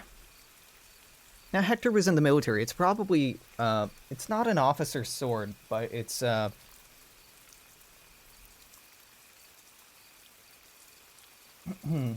we're soldiers in the Victorian era, still given swords? Or would he have a bayonet? I think it's a dagger then. Yeah, I think it's probably a dagger. He's run into the room. Lissa might have been staring out of a window, kind of half listening to this conversation. I don't imagine him running in with a bayonet. I imagine him as being like a knife and pistol kind of guy. So Lissa's probably surveying her domain, right? She hasn't been in power of the crows very long. She's listening to Bell try to talk these guys, these old guard loyalists, into backing her more enthusiastically. She's probably like irritated, impatient, just about to like, if there's any lip from any of them, pull out her pistol and make an example of the first one to raise any fuss at all. So she's paying attention, but just like ready. She's fucking ready to lash out. So I think when she turns around, hearing this scuffle of Hectyr just putting a knife through Bell, she's expecting that one of the old guard have risen up and like started causing problems. But that's not it, right? So now skirmishing is getting a little bit more complicated, right? It's not just Hectyr. I think Hectyr's boys, there's a couple they're gonna help keep in track in check her old guard, but until her old guard are done, he's probably only gonna have limited effect, and we'll need to crit here. Yeah, but I think, you know, he's just gonna keep skirmishing, right? He's still in close combat. Immediate goal is to take out Bell. She's turning. Bell is... What's the next obstacle? Bell's fighting back, obviously. That's the obstacle that we're overcoming with skirmish. Position, it's risky. It's not controlled. It was controlled when we came in, or as controlled as it's going to get, but now a man is fighting for his life. His boss is pulling a gun, and her stooges, who can't decide if they're loyal or not yet, are trying to size up the fight to figure out if they should be joining in. So it's risky, right? A failure here would mean she'll probably get off a shot. Bell will probably be able to put himself in a less dangerous position, if not hurt Hectyr. Maybe the old guard jump in instead of standing back. Like, there's a lot that could go wrong here, so it's definitely risky. It's not desperate. We're not on the back foot. We still have the initiative, so risky. The effect. I think it's limited or standard. It's limited or standard because when we talk about effect, there are a few dominant factors that we have to take into consideration: potency, quality and tier, and scale. Scale right now is tied. We don't have an advantage in scale, so I think that's a nothing. Potency. I think potency is good, but quality and tier is where we get into an issue. And let's take a look more closely at what this is actually talking about, so I can give some context to what I'm trying to weigh here. Effect. Yeah, of course, there's so many fucking pages on it. 167, 169, 24.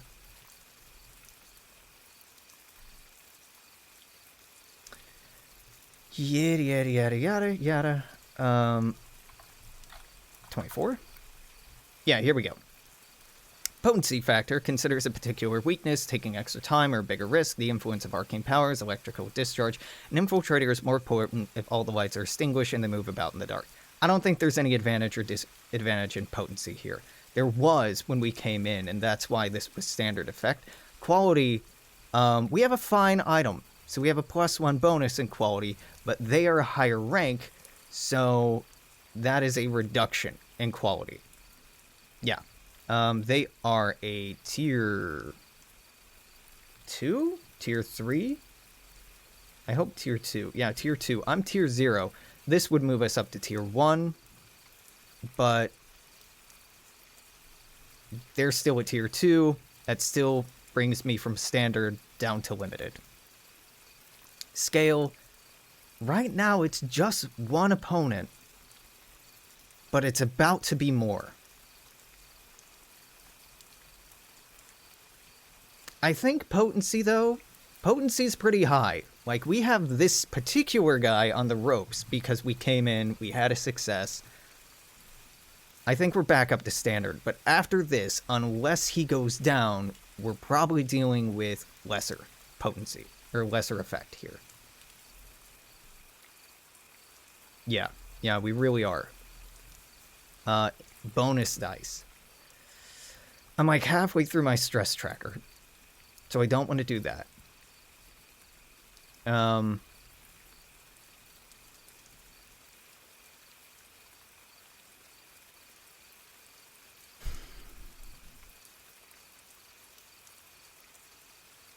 I have some devil's bargains. Either I get injured, I wouldn't accept that bargain because that would make me roll with -1 die. I really don't want to be hurt.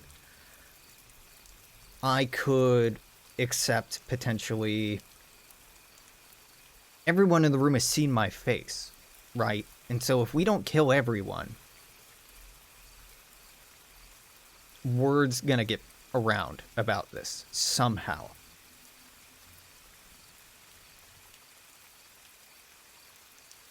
maybe I don't really buy that as far as heat goes, though I think it does kind of make sense. Um,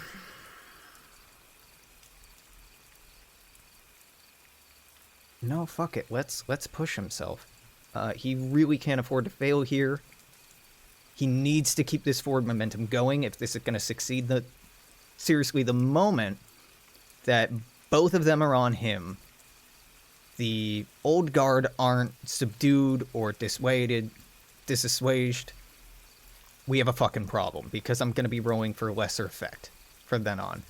Limited. And that's more rolls where things could go wrong, and the more things that could go wrong walk us closer to failure, or greater harm, or greater stress and trauma.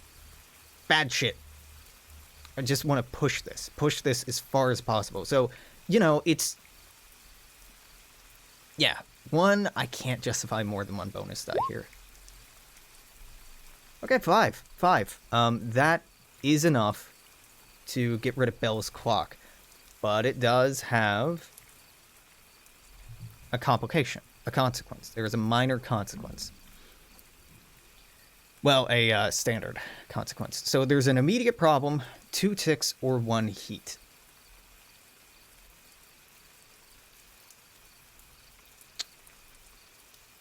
So 2 ticks on an immediate problem would be detected by crows. So, okay, I'm thinking either all this noise has alerted the rest of the tower, so they're on their way. Detected by crows, ticks back another 2. It resets, it rolls over to just 1 tick, but they'll be on their way.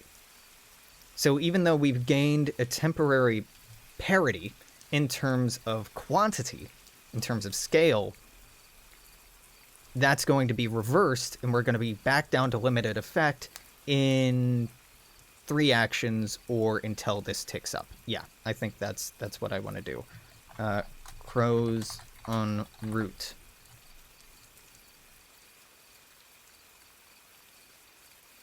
Choose side. Okay. Yeah, the crows are en route.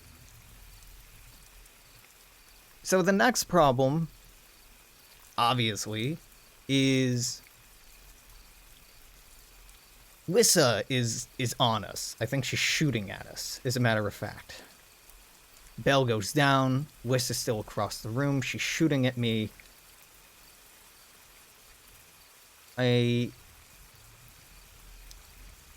How will I overcome that?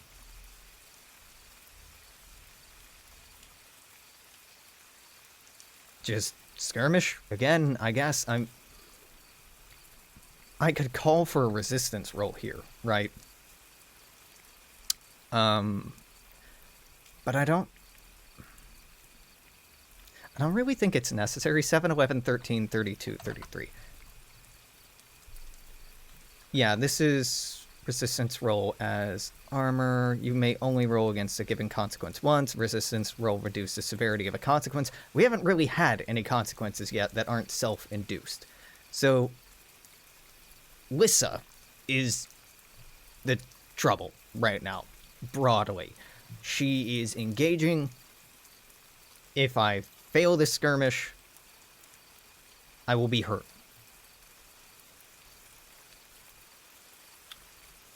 What's the position? Is it controlled? No, dude. She's had a moment to level her pistol. She has Hectyr in her sights. But it's not desperate, because Hectyr still has the body, Belle, skewered on his knife, right? And he might be holding Belle between them, kind of angling for the opportunity to use the body as cover, or throw the body at her to knock the pistol out of her hand, or something, right? That's our leverage. That's keeping this from getting desperate. It's not desperate because her stooges have backed down. Maybe they're backing out the door or standing by or waiting to see what happens next. Our boys are keeping them busy. So it's risky, right? I could be hit. This is a gamble. but it's not a sure thing. So let's go with risky here. Effect. I think we're at standard again, right? Right? Because if we... God, what page was effect on? There we go. Potency. I think potency is standard here. I mean, it's not going either way. Quality, we are at a disadvantage. Scale, we are at parity. Potency, maybe this is limited. Maybe this is limited. Yeah, I think this is limited. I think this is limited, but I'm going to do something that you can do and upgrade the position in order to upgrade the effect. I'm going to make it desperate. Standard bonus die. Yeah, I got to push myself here. I got to push myself here because it's desperate and I really don't want to lose out on a desperate roll. We're very close to taking trauma, so this is the last stress that I can in good conscience take because our resources all used up. I can't take any further harm, so I wouldn't accept anything on that. I think the devil's bargain now is the old guard leave. They leave, and that will help us out immediately in terms of just a bonus die. In the future, in terms of scale, will now be a little bit in our favor temporarily until the reinforcements get here. But it's going to... the 50-50. On a 3 or lower... No. It's gonna tick crows en route up. Because they're not gonna help out directly, but when they're on their way down the stairs, there are questions that are gonna be asked, right? So we are gonna be thrown under the bus. Yeah. Jesus Christ. Thank God for that deal. Okay, so multi-sided, two-sided. This ticks up 1. It ticks up 1 or 2? I think it ticks up 1. Right. Them leaving the room slows them down a little bit because it's a stairwell. You can't really move past each other well. But now the crows en route know the urgency of it, know exactly where it is, know exactly what's going on. It's a problem. However, because that was desperate, I get a point in prowess, an XP point in prowess. And what next? Well, we succeeded on a standard effect roll, right? That wasn't limited. Yeah, because we upgraded. So we do manage to get 2 ticks on this clock. How? How, though? I think she... Either she fires, missing, hitting Belle's dead corpse held out in front of me, or... You know, I took stress... It was a desperate move. I don't think it was that. I don't think it was just holding out. I think we did the fucking crazy thing. Hectyr threw the remains, the lifeless corpse of her second in command at her, hitting her or making her drop the pistol or hesitate just for a moment, which is enough time to use that to get up to her and start cutting on her. And she's gonna respond, right? She's a gang boss. She'll pull out her own dagger or knife, her own side weapon, and fight back. And that's our new problem, right? She's fighting back. We're gonna respond with skirmish. That's all Hectyr does. That's all the situation calls for. That's it, dude. Position, it's risky. It's not desperate.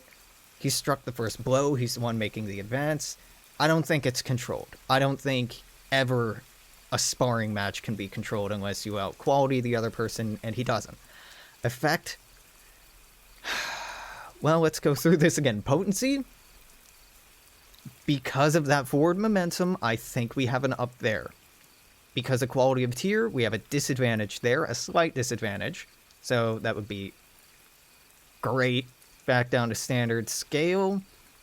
We're not at a disadvantage anymore. I don't think our toadies are going to, our boys, are going to tilt scale further in our favor. I think they're just a mitigating factor, right? They can keep us at standard, but they're not enough to move us up to great.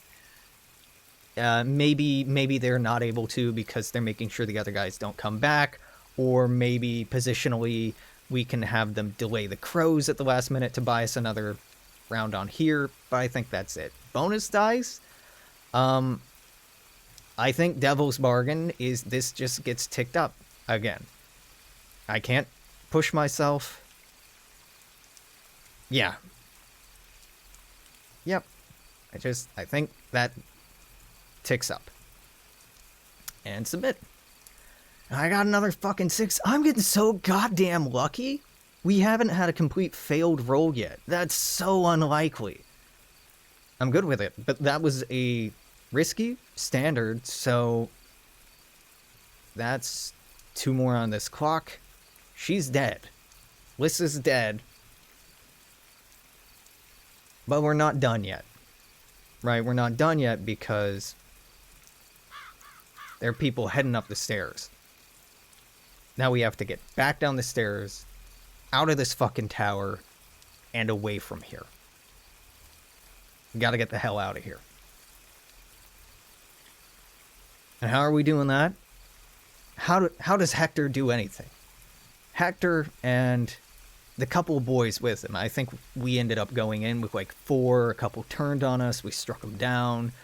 We're gonna have to deal with these crows. How many crows are there?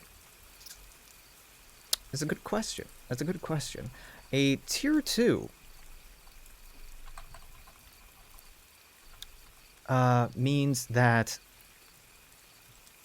she's got quite a few, or she had. The crows are an organization of quite a few people, and interfering with them is quite a bit. Let's see. Talking about tier? Nope. We're gonna go do. Nope, that's too far. No, it isn't. Now we are. All right, tier. 44 level of rating, type of lifestyle. Let's try 44. Yes, this is a tier 2 gang, so it's a medium gang, 12 people. I said, let's run this back. When we got in, we crit. So we got through the door, the front door. I was imagining at least 2 guards out there, so that knocks us down to 10 people. We took out her. We took out her second in command. That's 8. They're the old guard. I was imagining like 3 of them being talked down to, 3 or 4, but let's say 3 to keep things interesting. So that means there are 4 or 5 of them. That means the entire gang is here. Let's say it's 4. Let's say it's 4. Let's say they outnumber us. Nah, fuck it. Let's say it's 5. Keep it interesting, right? Let's say it's 5. We're outnumbered almost 2 to 1. 3 of us, 5 of them. The crows are on us, and we have to deal with them. So this is basically going to represent their health meter. Each one is knocking off a crow until there's only 1 left, and they're going to go. I can't have a 5-tick clock, so 4-tick clock, good enough for me. How are we dealing with them? I mean, we already answered this, right? Hectyr Svensson, he's just going to fly down these stairs like a bloody fury, but he's worn out. He's hurt, so we're not going to be pushing ourselves very much here. It's a risky position.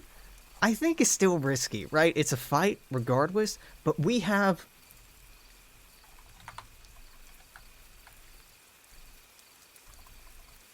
the initiative, which is something I'm thinking about here.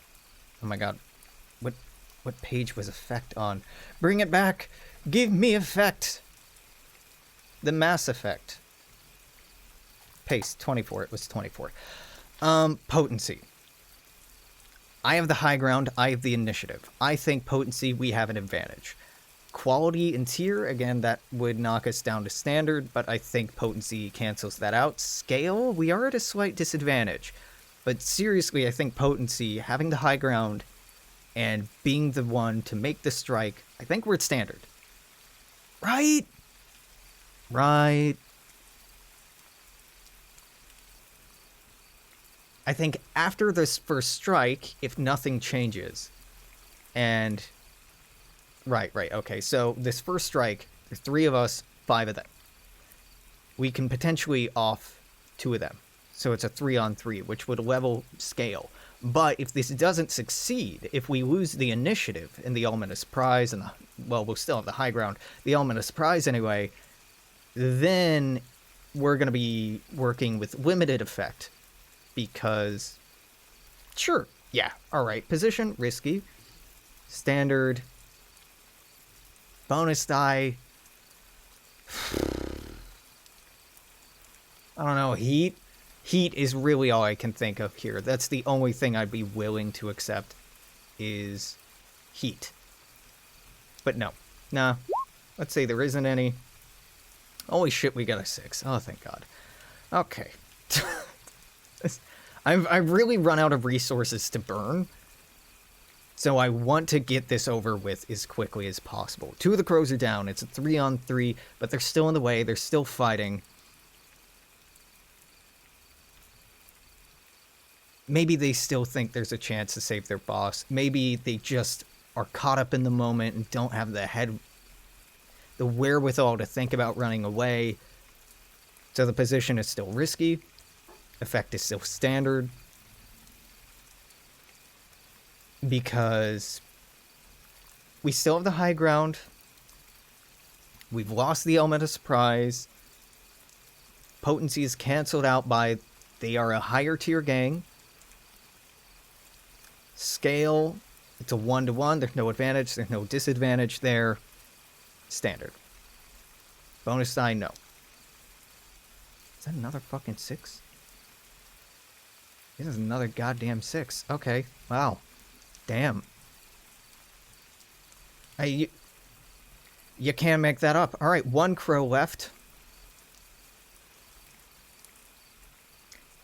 Does he break and run? Let's roll fortune. 1 die. 1 die, right? Like, maybe he runs. He runs. Do we let him run?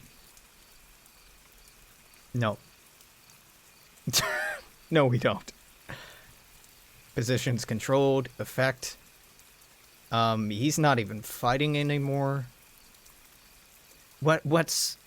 We're in control because he's turning to run. But there's still a risk here of him getting away. That's why this isn't just a given thing. The effect is standard. It either happens or it doesn't. I don't want to get too clever with this. We have potency. We don't have quality. We have scale. So really this should be great effect. Sure, fine. Great effect. Yeah, it generates heat. Okay, got another 6. Jesus Christ. Man. When my players jump in and see this, they're like, oh, you succeeded, you crit, you succeeded. Why doesn't this happen to us? Because you gotta burn more stress. That's why. Alright, so he's dead. He's very dead.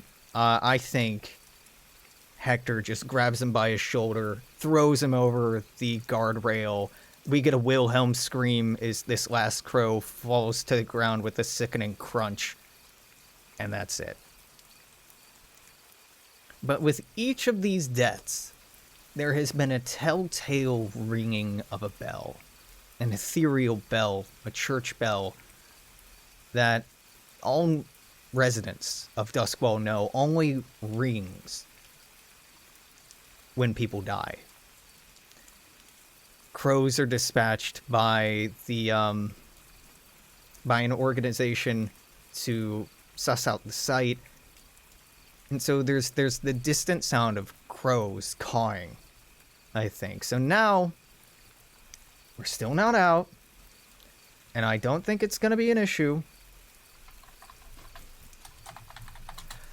The actual crows and their accompanying organization of the Spirit Wardens, who I'm not fucking with. I have no desire to fuck with. Spirit Wardens collect bodies and destroy them so that ghosts don't get out.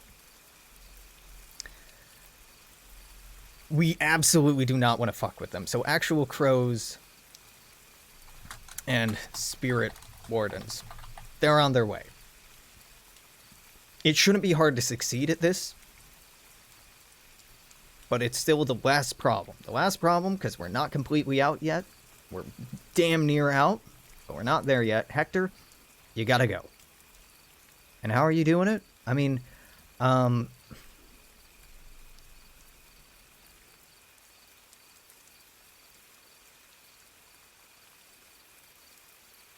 prowling. Yeah. To climb, swim, run, jump, and tumble to get out. Yeah, absolutely. Position, it's controlled. It's not risky. Nobody left. Well, let's see. Let's actually think about this. Set this the standard. There's no standard. Oh, risky, right.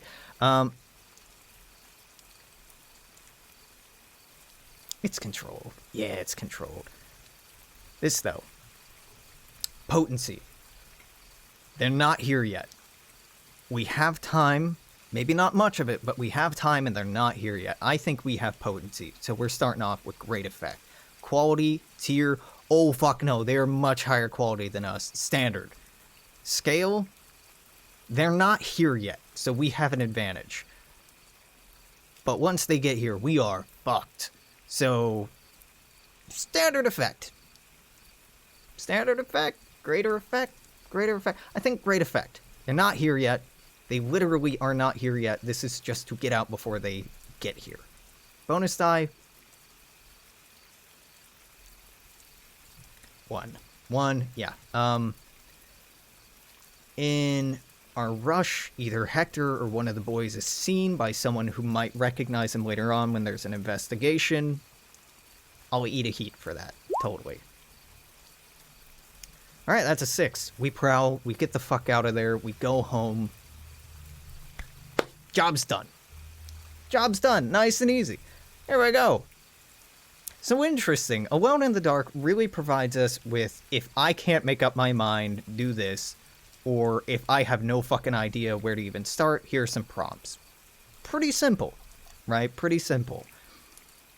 I think Alone in the Dark could use a lot more tools to be more robust in terms of making it a lot less ambiguous, because I'm deciding the consequence of something.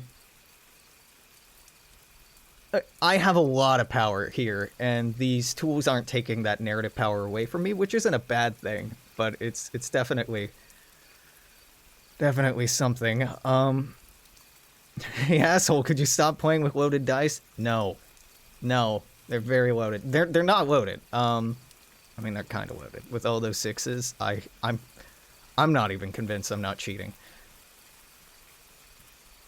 Yeah, to be fair, we did get insanely lucky.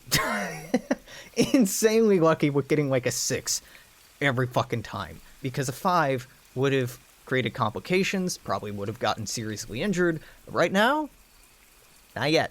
Not yet. So we get home, job's done. What do we do next? Well, if this were a session for my group, I'd say you're done for the day. But I'm not. I want to do downtime.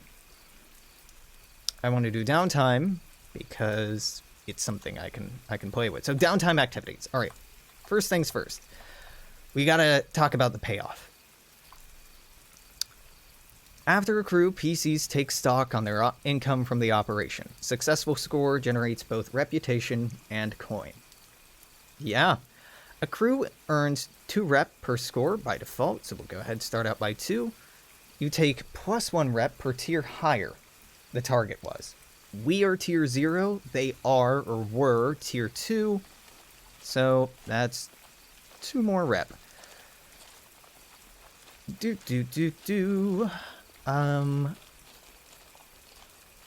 we keep it completely quiet?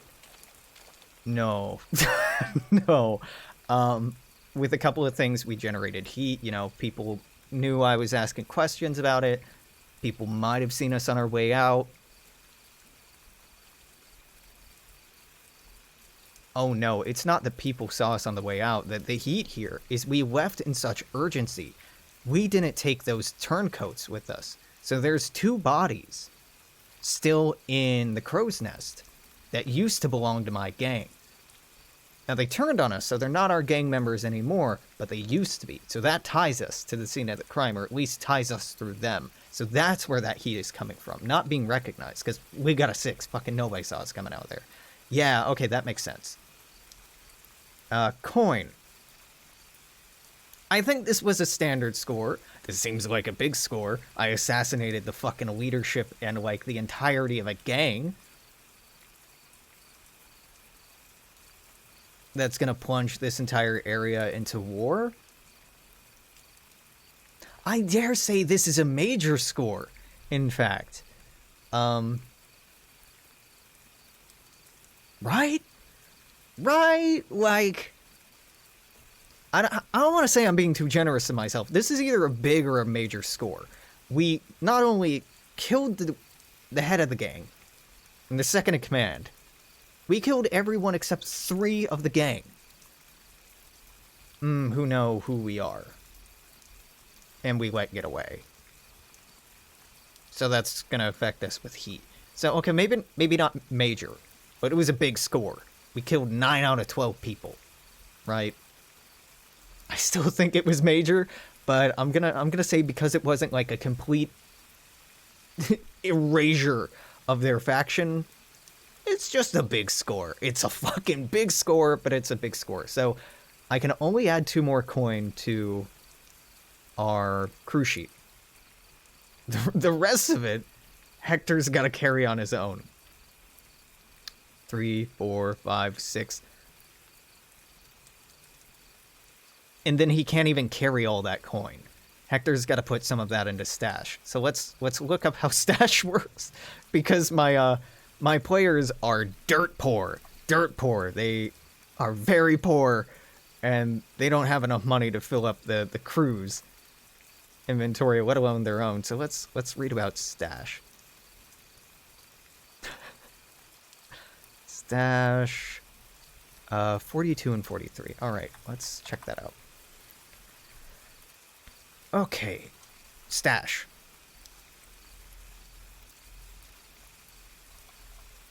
No. Coin is an abstract, yada yada yada. More than 4 coin is an impractical amount to keep laying around. You have to spend the excess or put in your stash.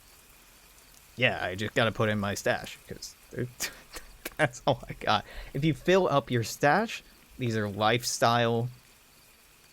You get more and more comfortable lifestyle. Yeah, so, okay, fair enough. Oh my god, these actually have, like, equivalents of a week's wages. Well, I should talk to my group about that, but not right now. So payoff, yeah, done. Got a lot of money. Got, like, 2 months worth of wages. Totally. Heat.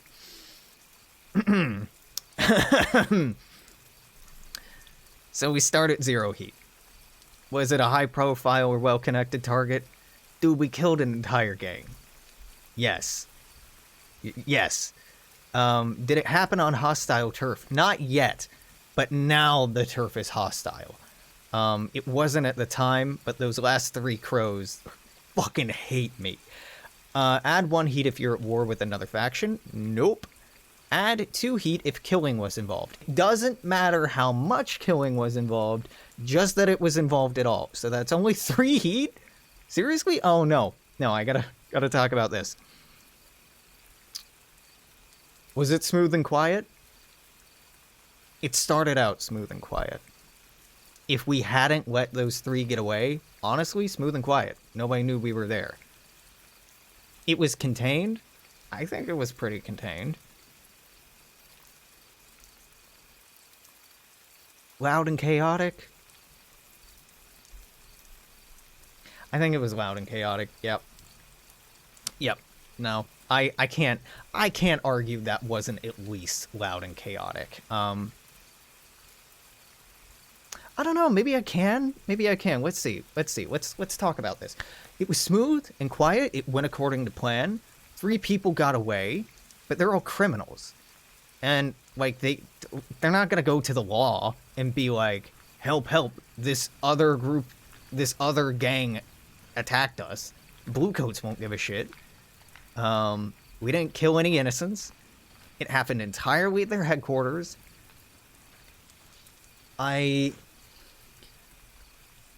People did get away, though. There were witnesses, so it wasn't smooth and quiet. We're generating some heat, so it has to be at least 2 here. Right? I don't think loud and chaotic. I really don't. Like, there was fighting in that meeting room, and fighting on the stairwell.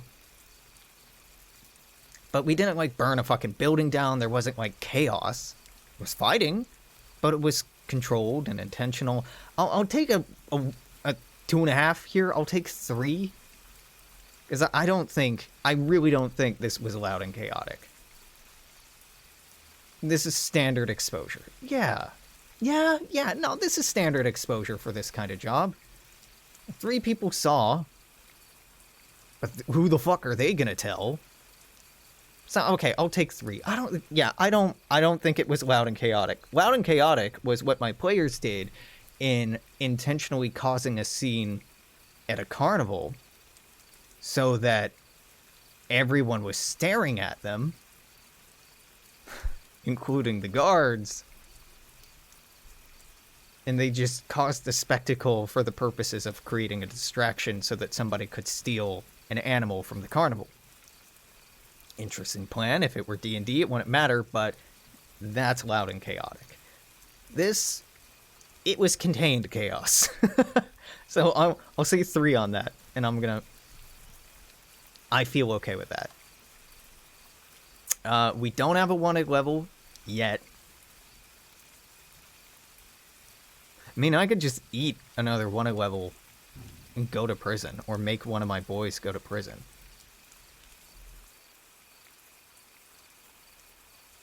Nah, we'll leave it at 9. Okay, so now we're on to downtime. Now we're on to actual downtime. So this is weird, because normally I don't see this as a player, but as a DM I do. So heat, 0 to 3, gang trouble or usual suspects. Hold up. The crows, we're at war with them. We are absolutely at war with the crows. 3 crows remaining. I'm gonna have to go into the faction and, like, lower the crows to, like, a tier 0 organization at this point. But the crows have been not decimated. They've just been obliterated. I don't even know if those 3 will stay and try and rebuild. They might, because they are old guard, right? They have that sense of pride and loyalty. Yeah, I think they'll try to rebuild, but it's gonna take a long time. So, yeah. Is anybody happy about that? You know what? Yes. Who was that other faction? The faction we did the job for? The Scovlander refugees. They like us. Yeah, we're up to a +1 with the Scovlander refugees, absolutely.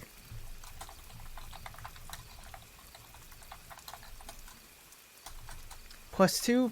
No. I mean, they're happy that we did the thing we wanted, but that was our job. The crows, especially those old guard, I think they're going to take it to heart. They're going to take it very personally.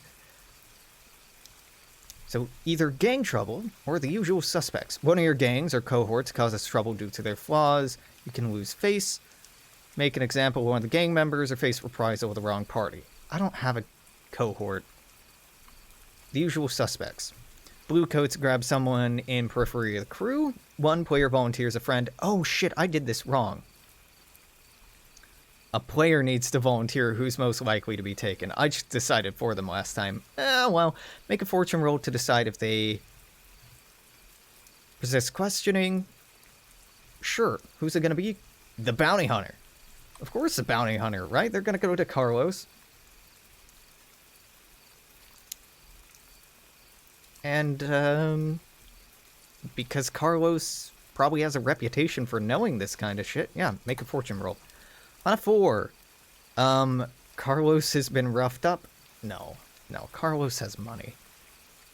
Carlos just pays us a little less for the job, and uses that as bribe money. Yeah, no, Carlos is fine. He's gonna be fine. So we get paid a little less for this because he had to pay off the blue coats, but no, nothing bad is happening to him. So now downtime activities. We have 2 downtime activities for Hectyr. 2. The first one I want to do is indulge his vice. So let's go take a look at indulging vice. Visit your vice purveyor to relieve stress. So let's indulge our vice. Bonus die, there are no bonus die for this. Absolutely not. 4. Okay. You reduce your stress by the number that you roll here. 1, 2, 3, 4. I now have 4 stress remaining. We purge some of that.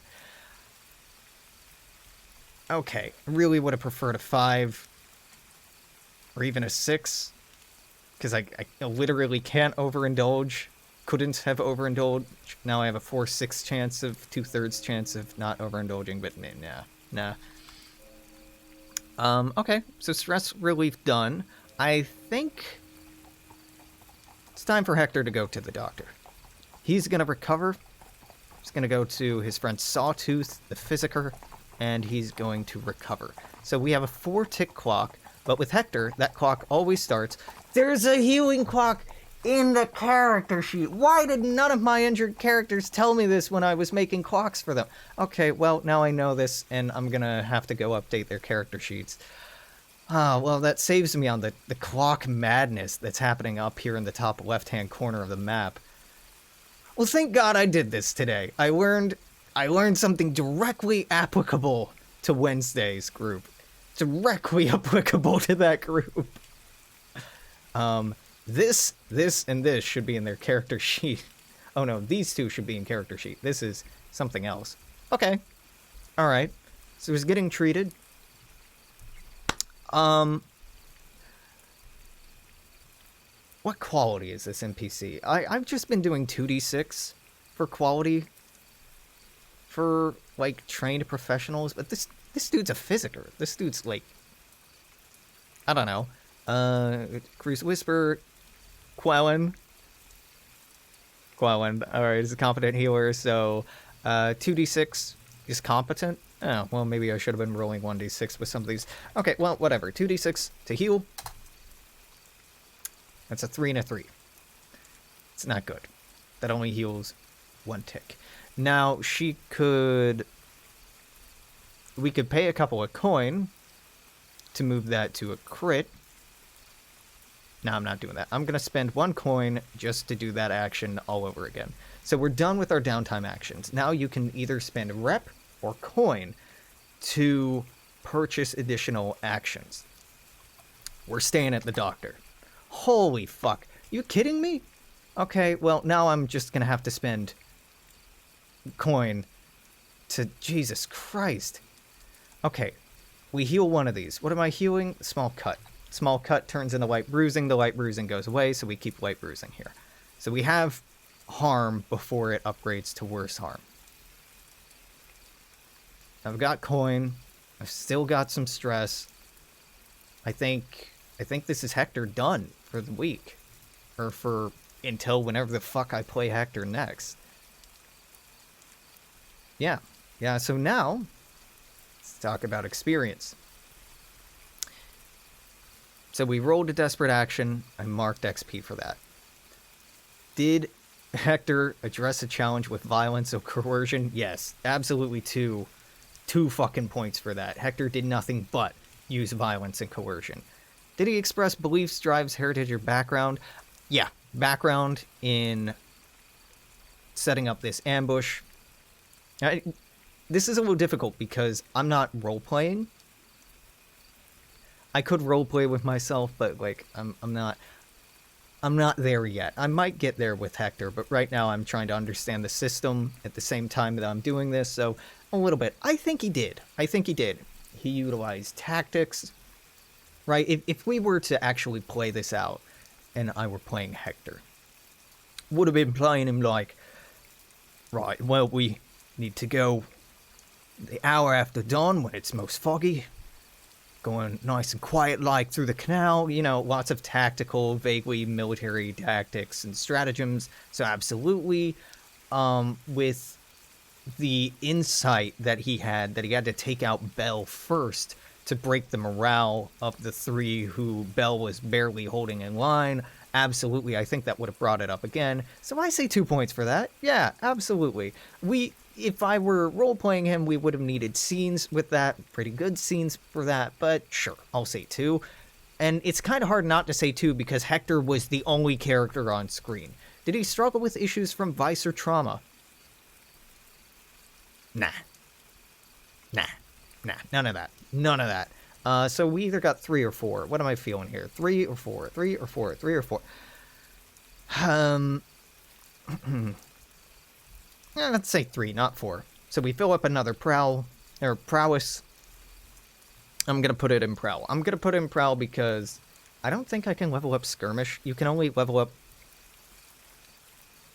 to a certain level, I think, up to 3 before you need... I don't remember, but I remember there being some vague restriction there. Prowl. Because they snuck up, and he needs to be better at that. He also got the fuck out of there at the end, and he needs to be better at that. So yeah, I did spend all my RNG juice. You are not wrong. I got kind of screwed on these results, but that's okay. That's okay. That's why healing and downtime is also luck-based, because you can get very lucky, but not always succeed. The Lissa and her second in command, Bell, were successfully killed, along with all but 3 of the Crow's gang. A power struggle for dominance in Crow's Foot is sure to happen now. Okay. Alright. Well, there's Hectyr done. Hectyr's boys. Did you execute a successful accident, disappearance, murder, or ransom operation? Yes. Yes, we murdered. We didn't just murder the target. We accomplished the secondary goal of just completely destroying any chance the Crows have of asserting control or stability here. Yeah, we gotta tick them down, you're right. Did we contend with challenges above our current station? That's all we did. But they weren't that far above our station, so I think 1. Did we bolster our crew's reputation? Yes. Yes, abso-fucking-lutely. We killed all except 3 people. Express goals, drives, inner conflict, or essential nature of the crew? Yes. 5. I'm giving myself 2 for this, 1 for this, 1 for this, 1 for this, so 5. Yeah. Yeah. Absolutely. Abso-fucking-lutely we did. Now the Crows, and the last thing we're gonna do, thank you for reminding me, is we're gonna downgrade the Crows. An old gang now on the ropes, known for running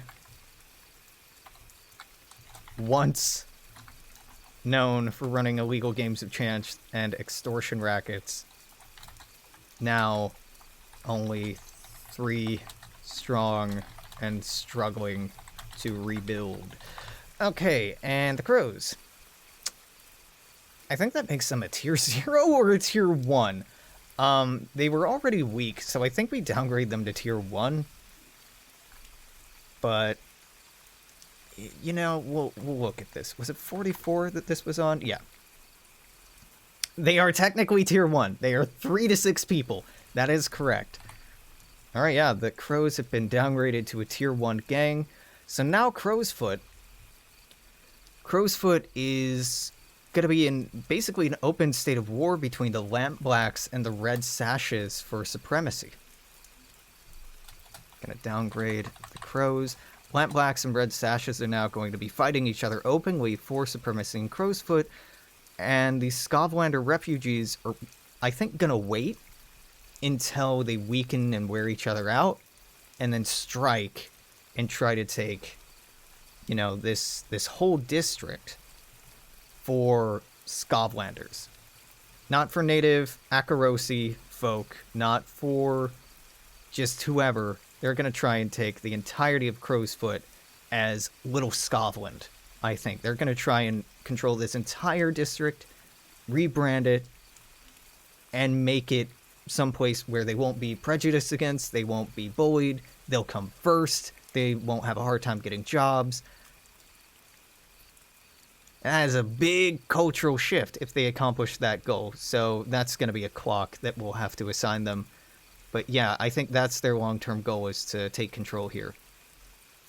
So the future adventures of Hectyr's boys is being contracted out by the Scovlanders to keep destabilizing the other gangs here, and maybe eventually help take out other opposition who wouldn't like a little Scovland appearing in Crowsfoot.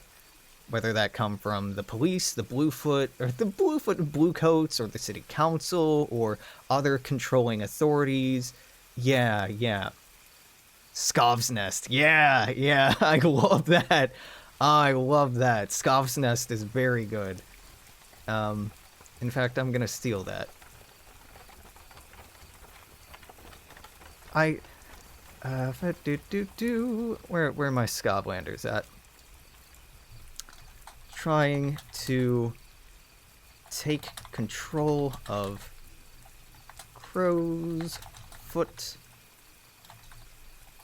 Drive out, wipe, drive/wipe out other gangs and establish Scov's Nest / Little Scotland. This happened a lot during this historical period, with Irish or Italian immigrants coming to a city, Russians, etc., being pushed into an area because they weren't accepted, then using organization and collaboration to dig out a little piece of the world for themselves and drive out older, more, I don't want to use the word native, more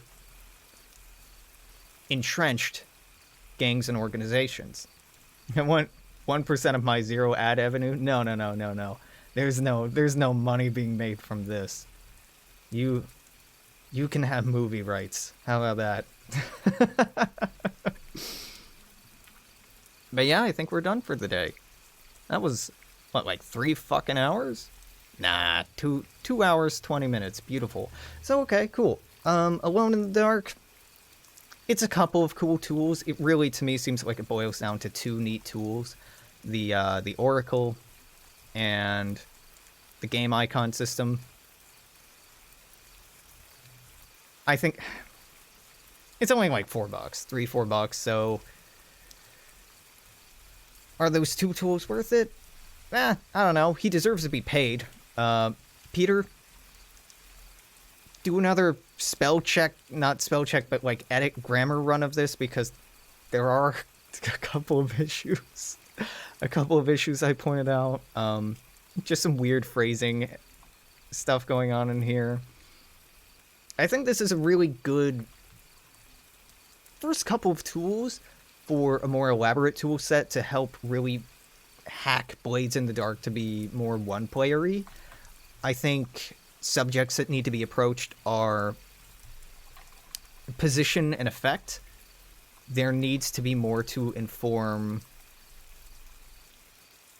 that more rigidly, I think, because there's a temptation, I think, as a player and a GM mixed into one, to try to make things possible. I don't know, more examples, more tools. There, yeah, it's a good start, but it's got me thinking like, man, I want to add some shit to this, which is great. Which is great. As a creative piece, it's absolutely great. What I love about what I did here today, I make a silly Victoria 2 style newspaper for every week that goes by in game, for every session, so people can be vaguely aware of like the way that they're affecting things.